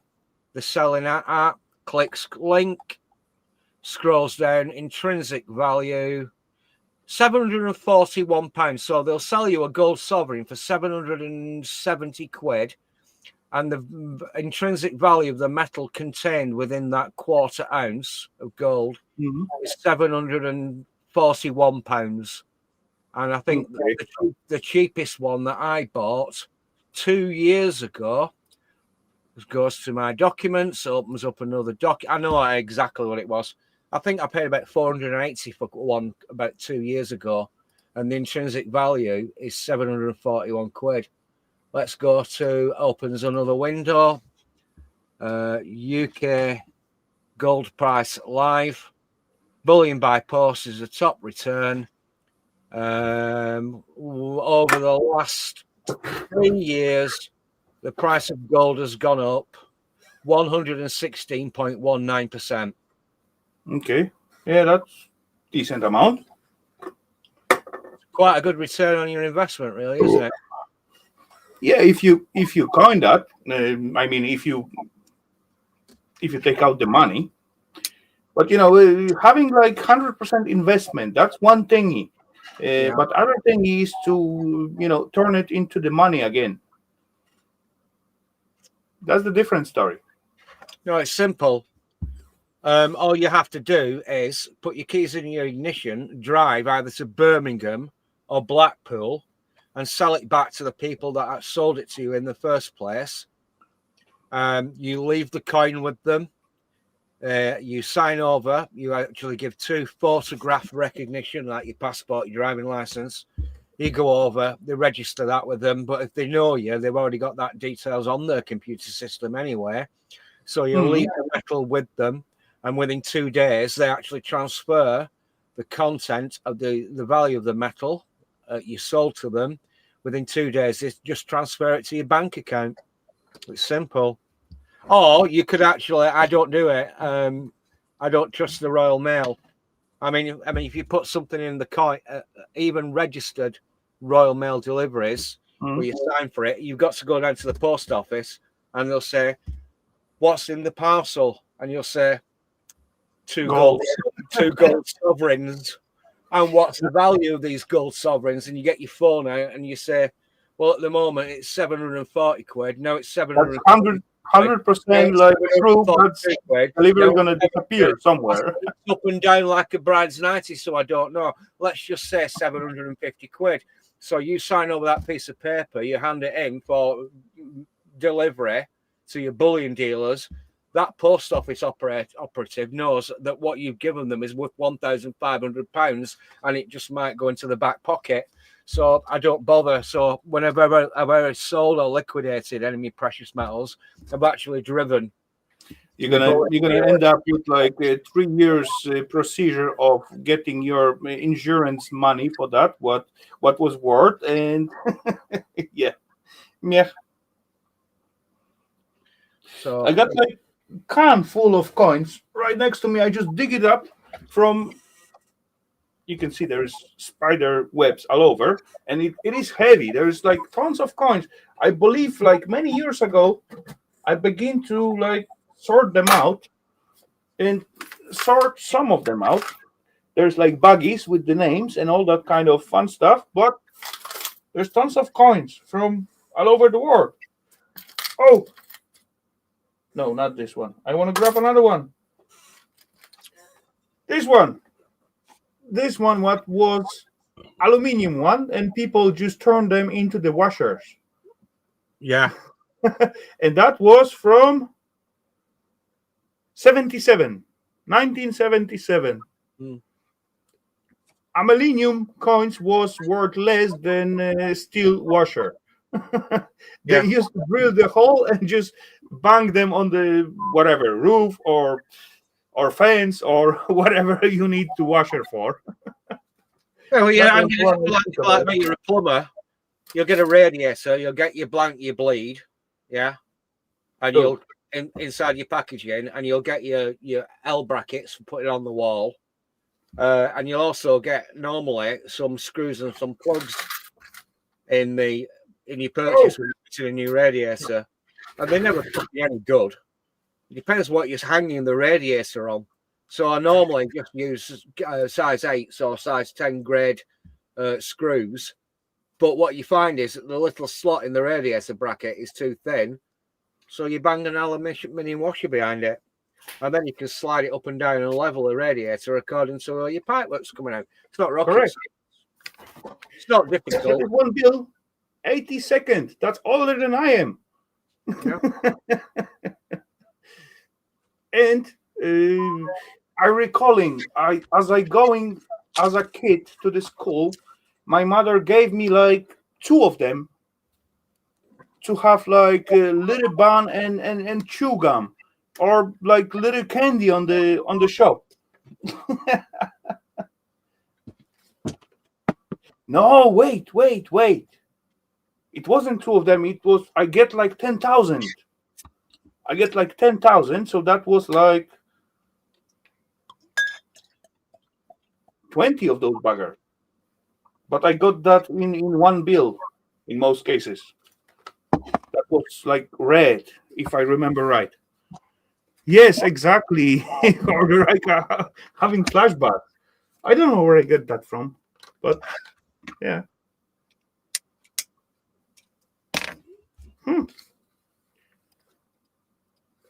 I got huge coin and bill collection. Oh, last time they banned like 1,000 crowner bills in here, like last year somewhere, and I still got few of them. I got few of them like very mint condition in my collection. So, but I decide, come on, if they are not gonna be worth anything, let's give them away and got some like cash on the account, right?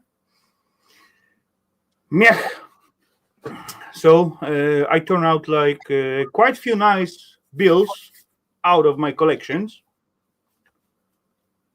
But yeah, what to do?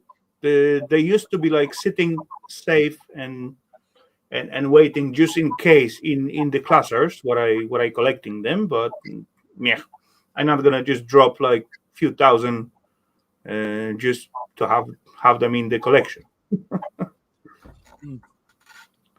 But you never know. Maybe in 10 or 20 years, they're gonna cost like 20,000 instead of 1,000, right? That's the magic of the coins and bills.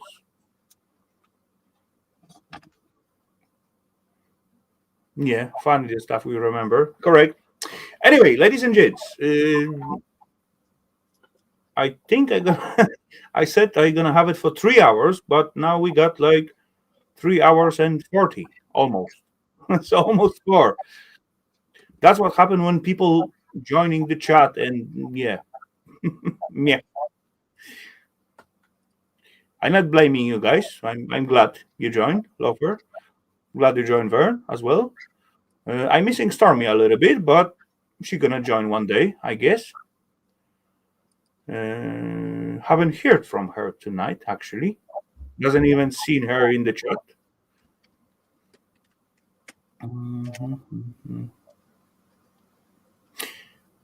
Anyway, we got like 3:39. Let's have it to 3:45. So that's 6 minutes. 5 minutes because it's 3:40 now. So 5 more minutes and on the official, and then we're gonna see what's gonna happen next. So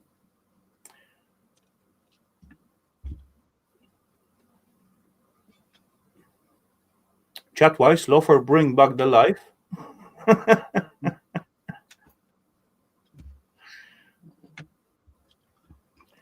Yeah, even though I know the channels what like specialize in it, I couldn't recall their names and just put like decent information for you peeps. So no, I'm not good at that stuff whatsoever. Remembering the names, channel names, holy scrap, holy.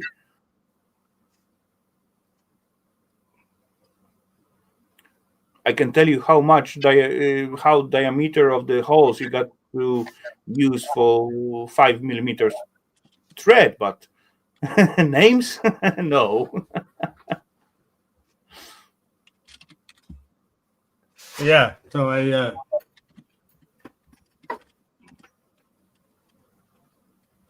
just did a test hole on this piece of steel to see if I could get that bigger one to thread in. So it works. But it is copper, so if you squeeze it hard enough, it's gonna self-tight it. But for 8 millimeters thread, you're supposed to get 6.4 hole, I believe.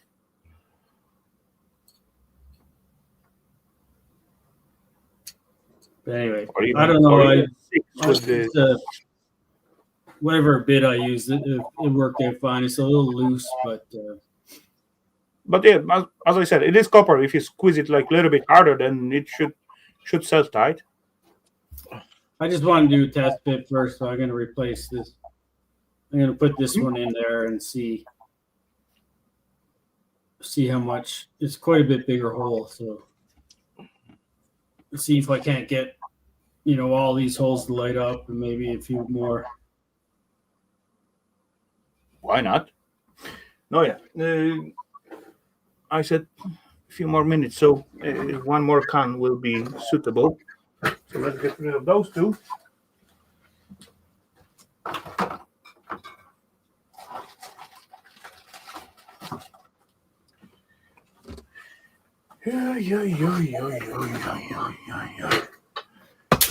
What? Domestic. No one likes us. No one likes us. No one likes us. We don't care. Dominic Frisbee. He's a funny bloke. He's very eccentric. I've just put it in chat for Claire. Oh, okay, right. Lopez book recommendation. What I've been reading recently. I've been recently reading the pre-World War One memoirs of somebody that fought in the Royal Welsh Fusiliers. Mr. on the board fought in the First World War. Can't remember the name. I've not been reading it in bed. But if you're going to get a book recommendation in, History of Gold by Dominic Frisbee. Dominic Frisbee is an investment analyst, asset manager, and also a comedian, which helps. And he plays silly songs on a little ukulele banjo. So if you've got time, go over and say hello to Dominic Frisbee. Okay. Yeah, that combination with the, book writer and comedian, and that's explosive one. I would say. That's a good combination of personalities. You've got to get guy is like super smart. You know me by now. I've got to get me serious and silly in. You've got to get an equal balance of very, very silly and very, very serious in. Because the more you're silly and the more you're serious, people don't know where you're coming from, and they can't. Most people in my everyday life, within around about 5 minutes engaging in conversation with me, they do this.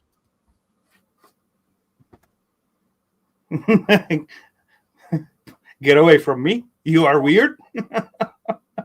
No, it's not weirdness. I would call it intelligence. Ish. I do not think you are weird. I think you're a very intelligent person and you got decent knowledge. I would like to have that ability to, know all that stuff and recall it or replay it, reset it to other peeps.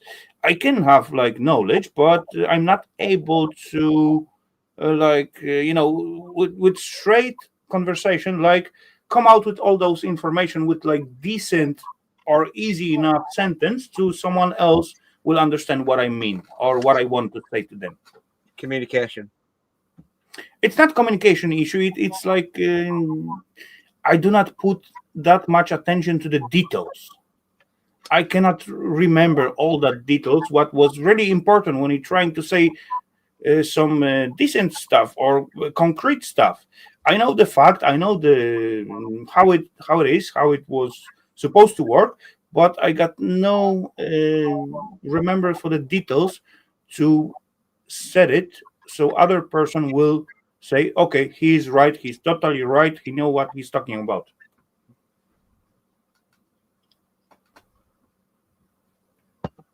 It's a learned skill. Speaker skill, I don't know. I don't think I'm like bad speaker. I'm not like speaker whatsoever, but oh well. How else to explain that? Hello, the whiskey woman. Welcome. Whiskey. Cheers. Cheers, Steel, sir. Good to see you, Dan. Steel is real. Cheers. eBay. Ugh. What's eBay giving me? Usual shit. I've only ever bought one thing off Amazon though. You know, everybody gets stuff off Amazon nowadays. You know, like Jeff Bezos, he's like what, 4th, 5th, 6th richest man in the world. And he seems I don't care. As far as he sells the good stuff, then I can buy it from there. And it's easy. I will go for it. Well, if you get it cheaper, fine. But if you corner the market and there's only one supplier, eventually you've got a monopoly. A monopoly stifles competition. If you can stifle competition and corner the market, then you got everybody. You got everybody. You know, reeling in. Yeah, the whole idea of capitalism is that you can actually go to 1, 2, or 3 suppliers. You can choose who's supplying the best thing at the best price. But once you destroy the market and you've got global capitalism, you've only got one supplier, then you've no choice. So I've only ever bought one thing off Amazon. I got overexcited about it. It was a book. It was written by a bloke called Gad Saad. Gad Saad is a Canadian bloke. Is a lecturer in human evolutionary thinking and consumer marketing. It's like selling an idea or a product to a person. And he wrote this book called The Parasitic Mind. That's a good book. It's a good read. He had to get out of Lebanon because he's Jewish. He had to get out of Lebanon in the 1970s because something happened, and he moved to Canada. And he's a very, very intelligent man, and he's got a very sick, twisted sense of humor, which helps. So obviously, I approve. But he wrote this book called The Parasitic Mind, and it's very funny. Very funny. It's all about political correctness. And also, his early part of the book, the first 2 or 3 chapters are about him growing up in Lebanon and having to get the fuck out of Lebanon because something happened in the 1970s. He's a very serious bloke, but unfortunately, he's blocked me on Twitter. Okay. But there you go, never mind. You can't have it all your own way. Of course. That's life. That's called life. No, All good at this point. Whiskey. That's 2 book recommendations. Having fun.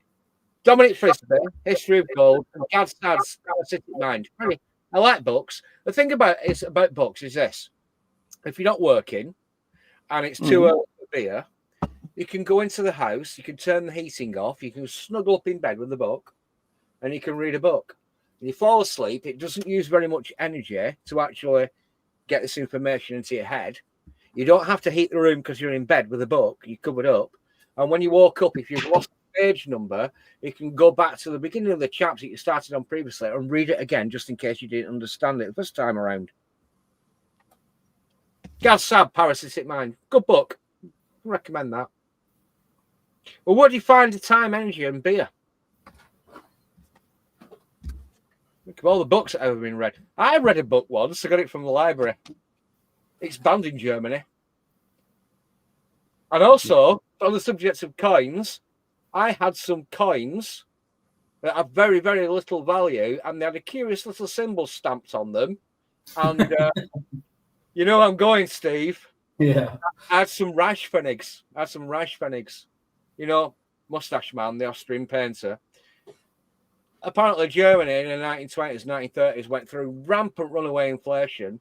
They devalued the currency to such an extent that their coins are worth nothing.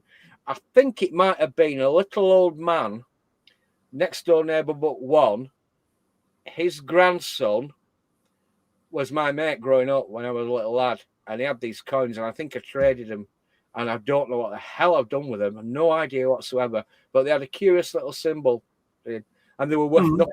They were worth nothing. In Germany at the time, they were worth next to nothing. They had rampant runaway inflation, and the country was on its knees because something happened.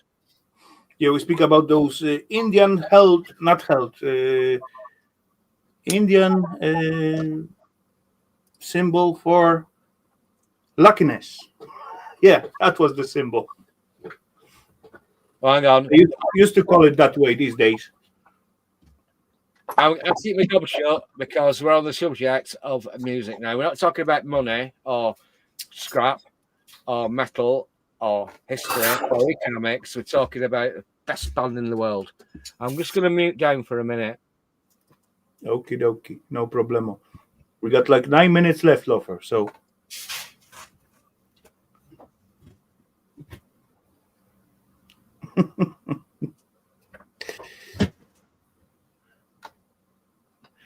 hyperinflation, how to destroy a government. It's not about destroying the government. It's going to destroy the countries, and mostly poor peeps, because they're going to pay them more and more, and they're going to get like their earning not going to get improved. So that's the only thing what get like destroyed is going to be like poor peeps. That's simple.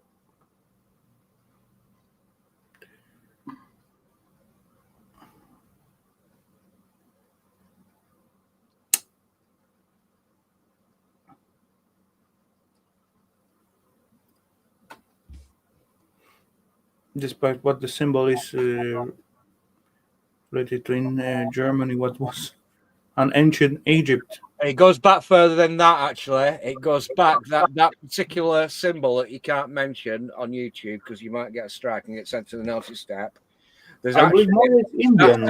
it's carved onto a stone from the Bronze Age, and there's one of those on Ilkley Moor.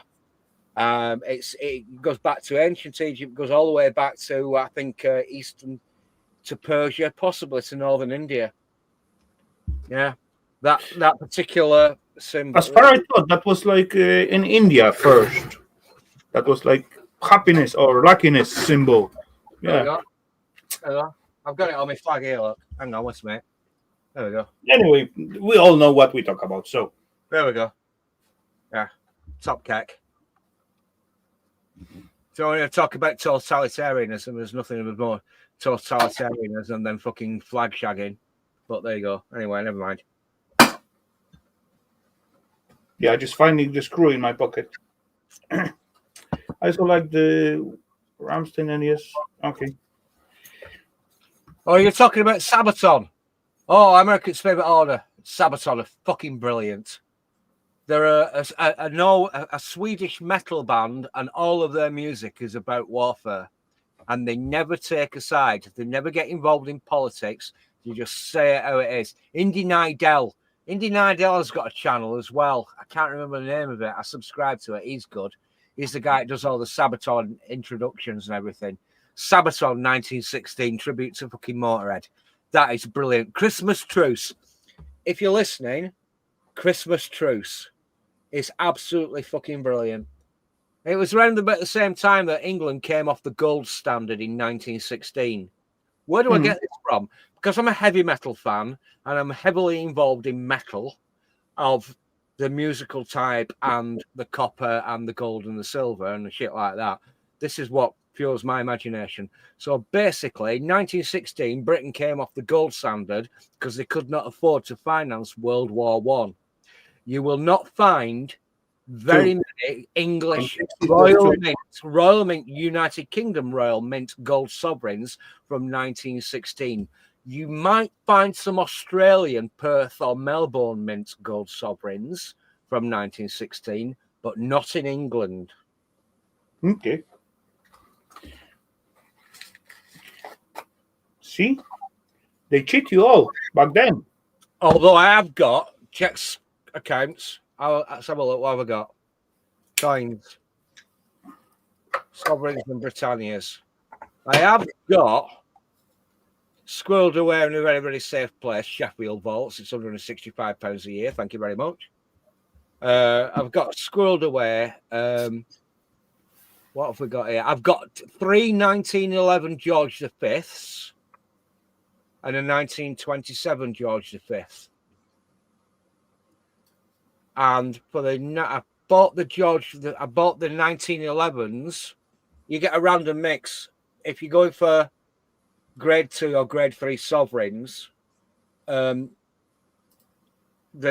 cheaper ones, £5 cheaper.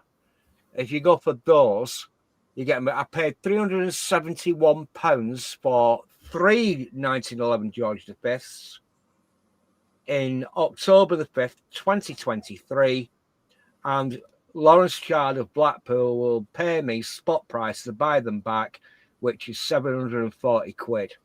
So in 2 years, the price of those gold sovereigns has appreciated in value from 371 to 740 pounds, and it's completely tax-free because the gold sovereign is recognised like the penny, the 2 penny, the 5 penny, the 10 penny, the 50 pence piece, 20 pence piece, or pound coin in your pocket.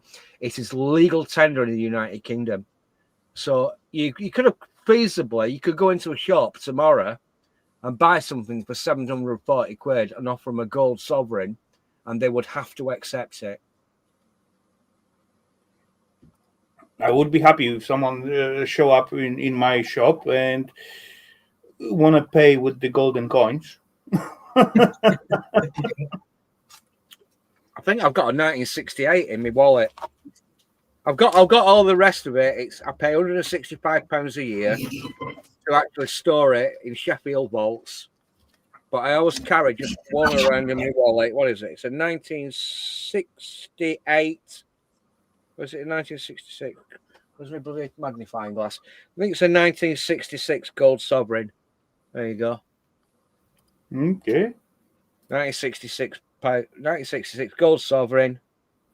Bought that off Lawrence Chard in Blackpool.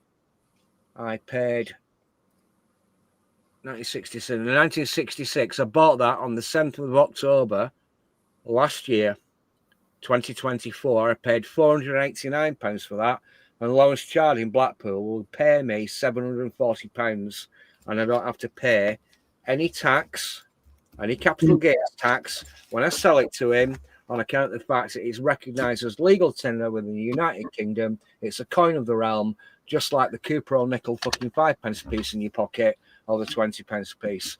Am I getting through to you people? Yeah, that makes sense, but yeah. Oh well, you have to keep the value somehow. And yeah, according to Whiskey One, then I forgot how angry the Jaeger shots are. Jaeger, I hate that thingy. Oofed. Nope. That's why I stick up to the beer for the streams at least, just to be at least communicative at some point. But yeah, I never like Jaeger thingy. Oofed. I heard when it's super cold, it's acceptable, but other than that, I don't know. Too much licorice taste in it for me. I don't like licorice whatsoever. I can't tolerate that taste. Jaeger shots, yum. Okay, if you like it, go for it. I do like rum a lot, but I do not trust in it. Because there was one time I just sitting here, and actually that was the week time, and I felt like I want to have like little rum drinks, and I poured myself one glass, second glass, third glass, and I end up drinking the whole bottle of rum. And I felt nothing whatsoever. I said, "What the fuck?" I just sitting here playing around, drink the whole bottle, and nothing happening. What's going on? That's got to be like some kind of fake rum or whatever, something like that. So I went home, take shower, went to bed, woke up next morning, and then I feel like, oh, there's the rum. Pesky bugger. I actually at that time I still was working with Eva, and I said to her, "Okay, you're gonna drive today. I'm not gonna sit behind the wheel. That's not appropriate."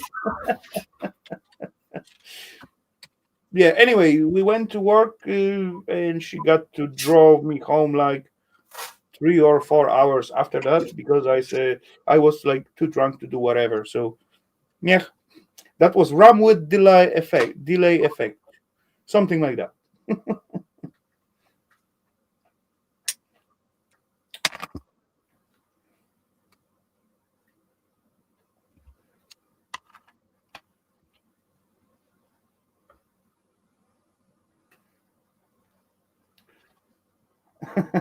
It's what I had left. I prefer bourbon and rye. Yeah, I'm not big fan of bourbon as well, but good whiskey. Yeah, oh yeah, definitely. I think I'm gonna have one glass after the stream. Why not? It's not gonna harm. Anyway, I don't need to wake up early tomorrow. Actually, today I was standing I was standing up late like yesterday, playing some games, listen to Ali's stream, and have fun out there until they cut it out. Then I have like few drinks, and that turned like it get like a little bit late, so I went to bed. And today I woke up like about, I don't know, 10 o'clock or something like that. I look at the watch. I said, "Holy crap, holy 10! That's early for the Saturday morning." When I stay up late at Friday, then I just move my way to another side or turn the side, cover myself, and it was like blink of the eye. And I said, "Okay, I'm gonna stand up. I'm gonna have like lazy morning coffee and all that fun stuff and that thingy." Then I look at the watch again, and that was 12. From 10 to 12 with the blink of the eye. So woke up at noon, and yeah, have the coffee, make the dinner, have a little fun in the cave, and yeah, now I'm here. You got a Paps. Pops, I got an American Pap. that make any different? You know how you can tell it's American? By the colors? I don't Doesn't know. sound very American to me. Pabst sounds like Well, oh, they make Paps in Canada too, but you can tell it's American because the 12. You see the 12? It's 12 ounces. No, I thought So I thought that was 12 by ABV. the Canadian ones are 355 milliliters. They don't have 12 ounce on them. there we go. It says here, according to Wikipedia, George Wilhelm Pabst, 25th of August 1885 to the 29th of May 1967, was an Austrian film director and screenwriter. No, that's the wrong one. I want the beer. Yeah, I said it. It sounded Eastern European or Germanic. Pabst Brewing. Milwaukee. Yeah, Pabst is a Germanic name. Pabst is Germans like the beer. Germans make good beer. Yeah. Pabst sounds Austrian or German. Pops? No, really? Yeah. That's got to be Pops. You got to accent it correctly. Pops. Steel is real. Correct. Sounds German. Lots of Germans Germans make really good beer. In fact, if you actually look at it very, very carefully, there's a strict Germanic brewing law which dates back to the 13th or 14th century.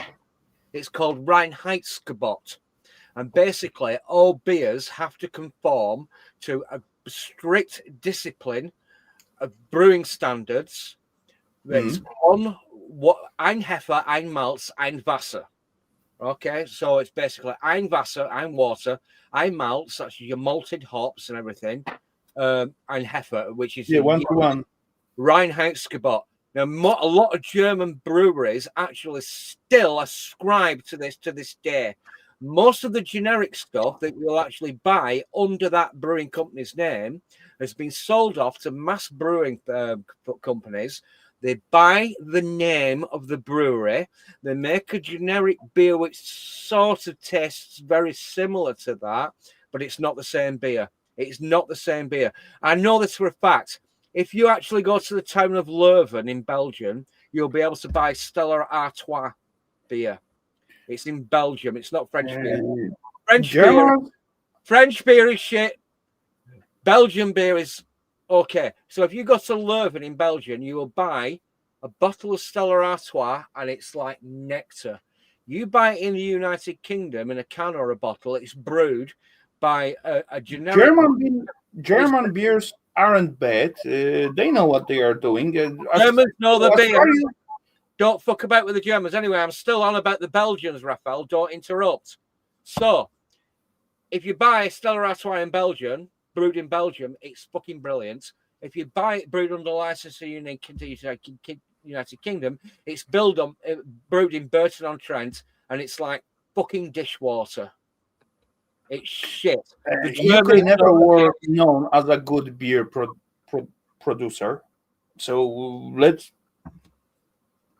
let's give the other countries the beer standard. So let's say Czechia and Eastern Europe beer, they are definitely top of the top.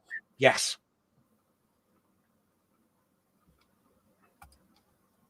Agreed.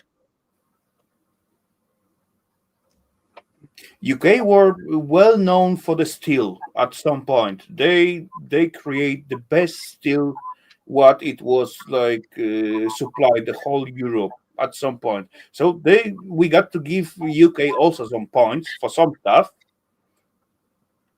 Every country was at some point known for some awesome stuff, but these days it's all shit.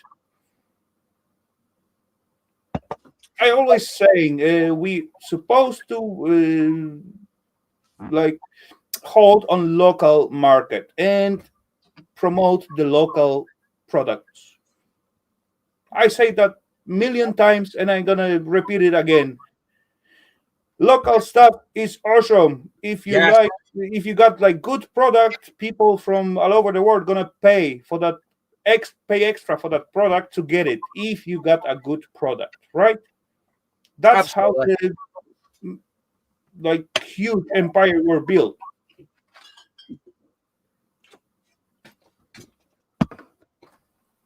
Globalization, it ain't the good way.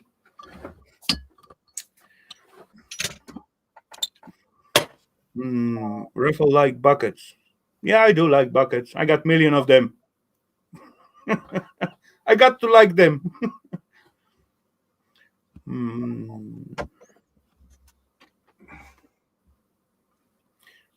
But it's cheap. Who cares if it's cheap? If you want to get a good product, you will pay extra for it to get it.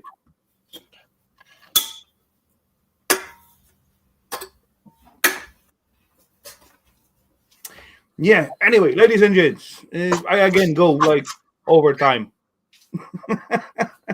Yeah. 4 hours, 10 minutes. That was episode number 356. No. Sorry. Beer burp. Oh, hang on. I've just found something. I've just found something else. It's Dominic Frisby. I mentioned him earlier. He does comedy videos. He's an investment analyst. He's a libertarian. He's big into his Bitcoin and he's big into his gold. I saw this. I'll just copy it and bang because you give me a wrench. I'll just bang this in the chat. There you go. Let's just double check. Hot Z. What your money buy? Why your money buys you less every year? Dominic Frisby, Hot Z. Yeah, there you go. The Trigonometry podcast with a Russian Jew and an half Venezuelan idiot who wears glasses. The Trigonometry podcast. They've only got 1.6 million subscribers, but yeah, that's worth watching. Dominic Frisby. He's got a bit of fun in there, but Konstantin Kissing is an idiot, and Francis Foster is an even bigger idiot, the dickhead with the glasses in. It's only my opinion. Well, I'm still entitled to one. Next question. Yeah, you're entitled to your opinion all the time, Lofer. Every time. I want to answer to this little comment. I don't want cheap. I want good. That's exactly what I saying since like good few years. Harder. If you're gonna get like good product, you will be like willing to pay even more just to get it like and rely on the product what you're gonna get. Simple, very simple. Yeah, that's quick little access. What? Jimmy C? Where's Jimmy C? I do not see Jimmy C. Yeah. How? Oh, hang on. Dominic Frisby's given a fucking response to that link. Thanks very much for watching, folks. I hope you enjoyed it. Should be like, okay, now I read the whole. What other comments have we got on that link at a cent? So, top comment. Okay, Lofer. Brown I mean, when the work is done. In 1999. Yes, he did. It was called Brown's Bottom. Gordon Brown. It was a Scottish Labour Party. He was Chancellor of the Exchequer, and he was blind in one eye. He sold half of the United Kingdom's gold reserves off in 1999, just at a time of market laws. The price dropped because he actually announced it. I'm going to sell off a load of British gold.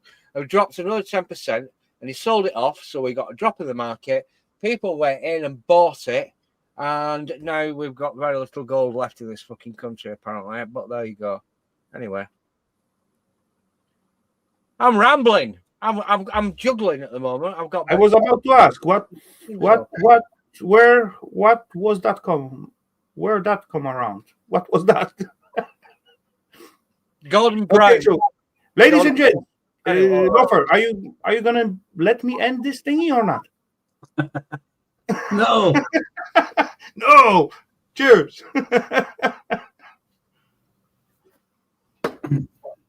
Mine is almost empty.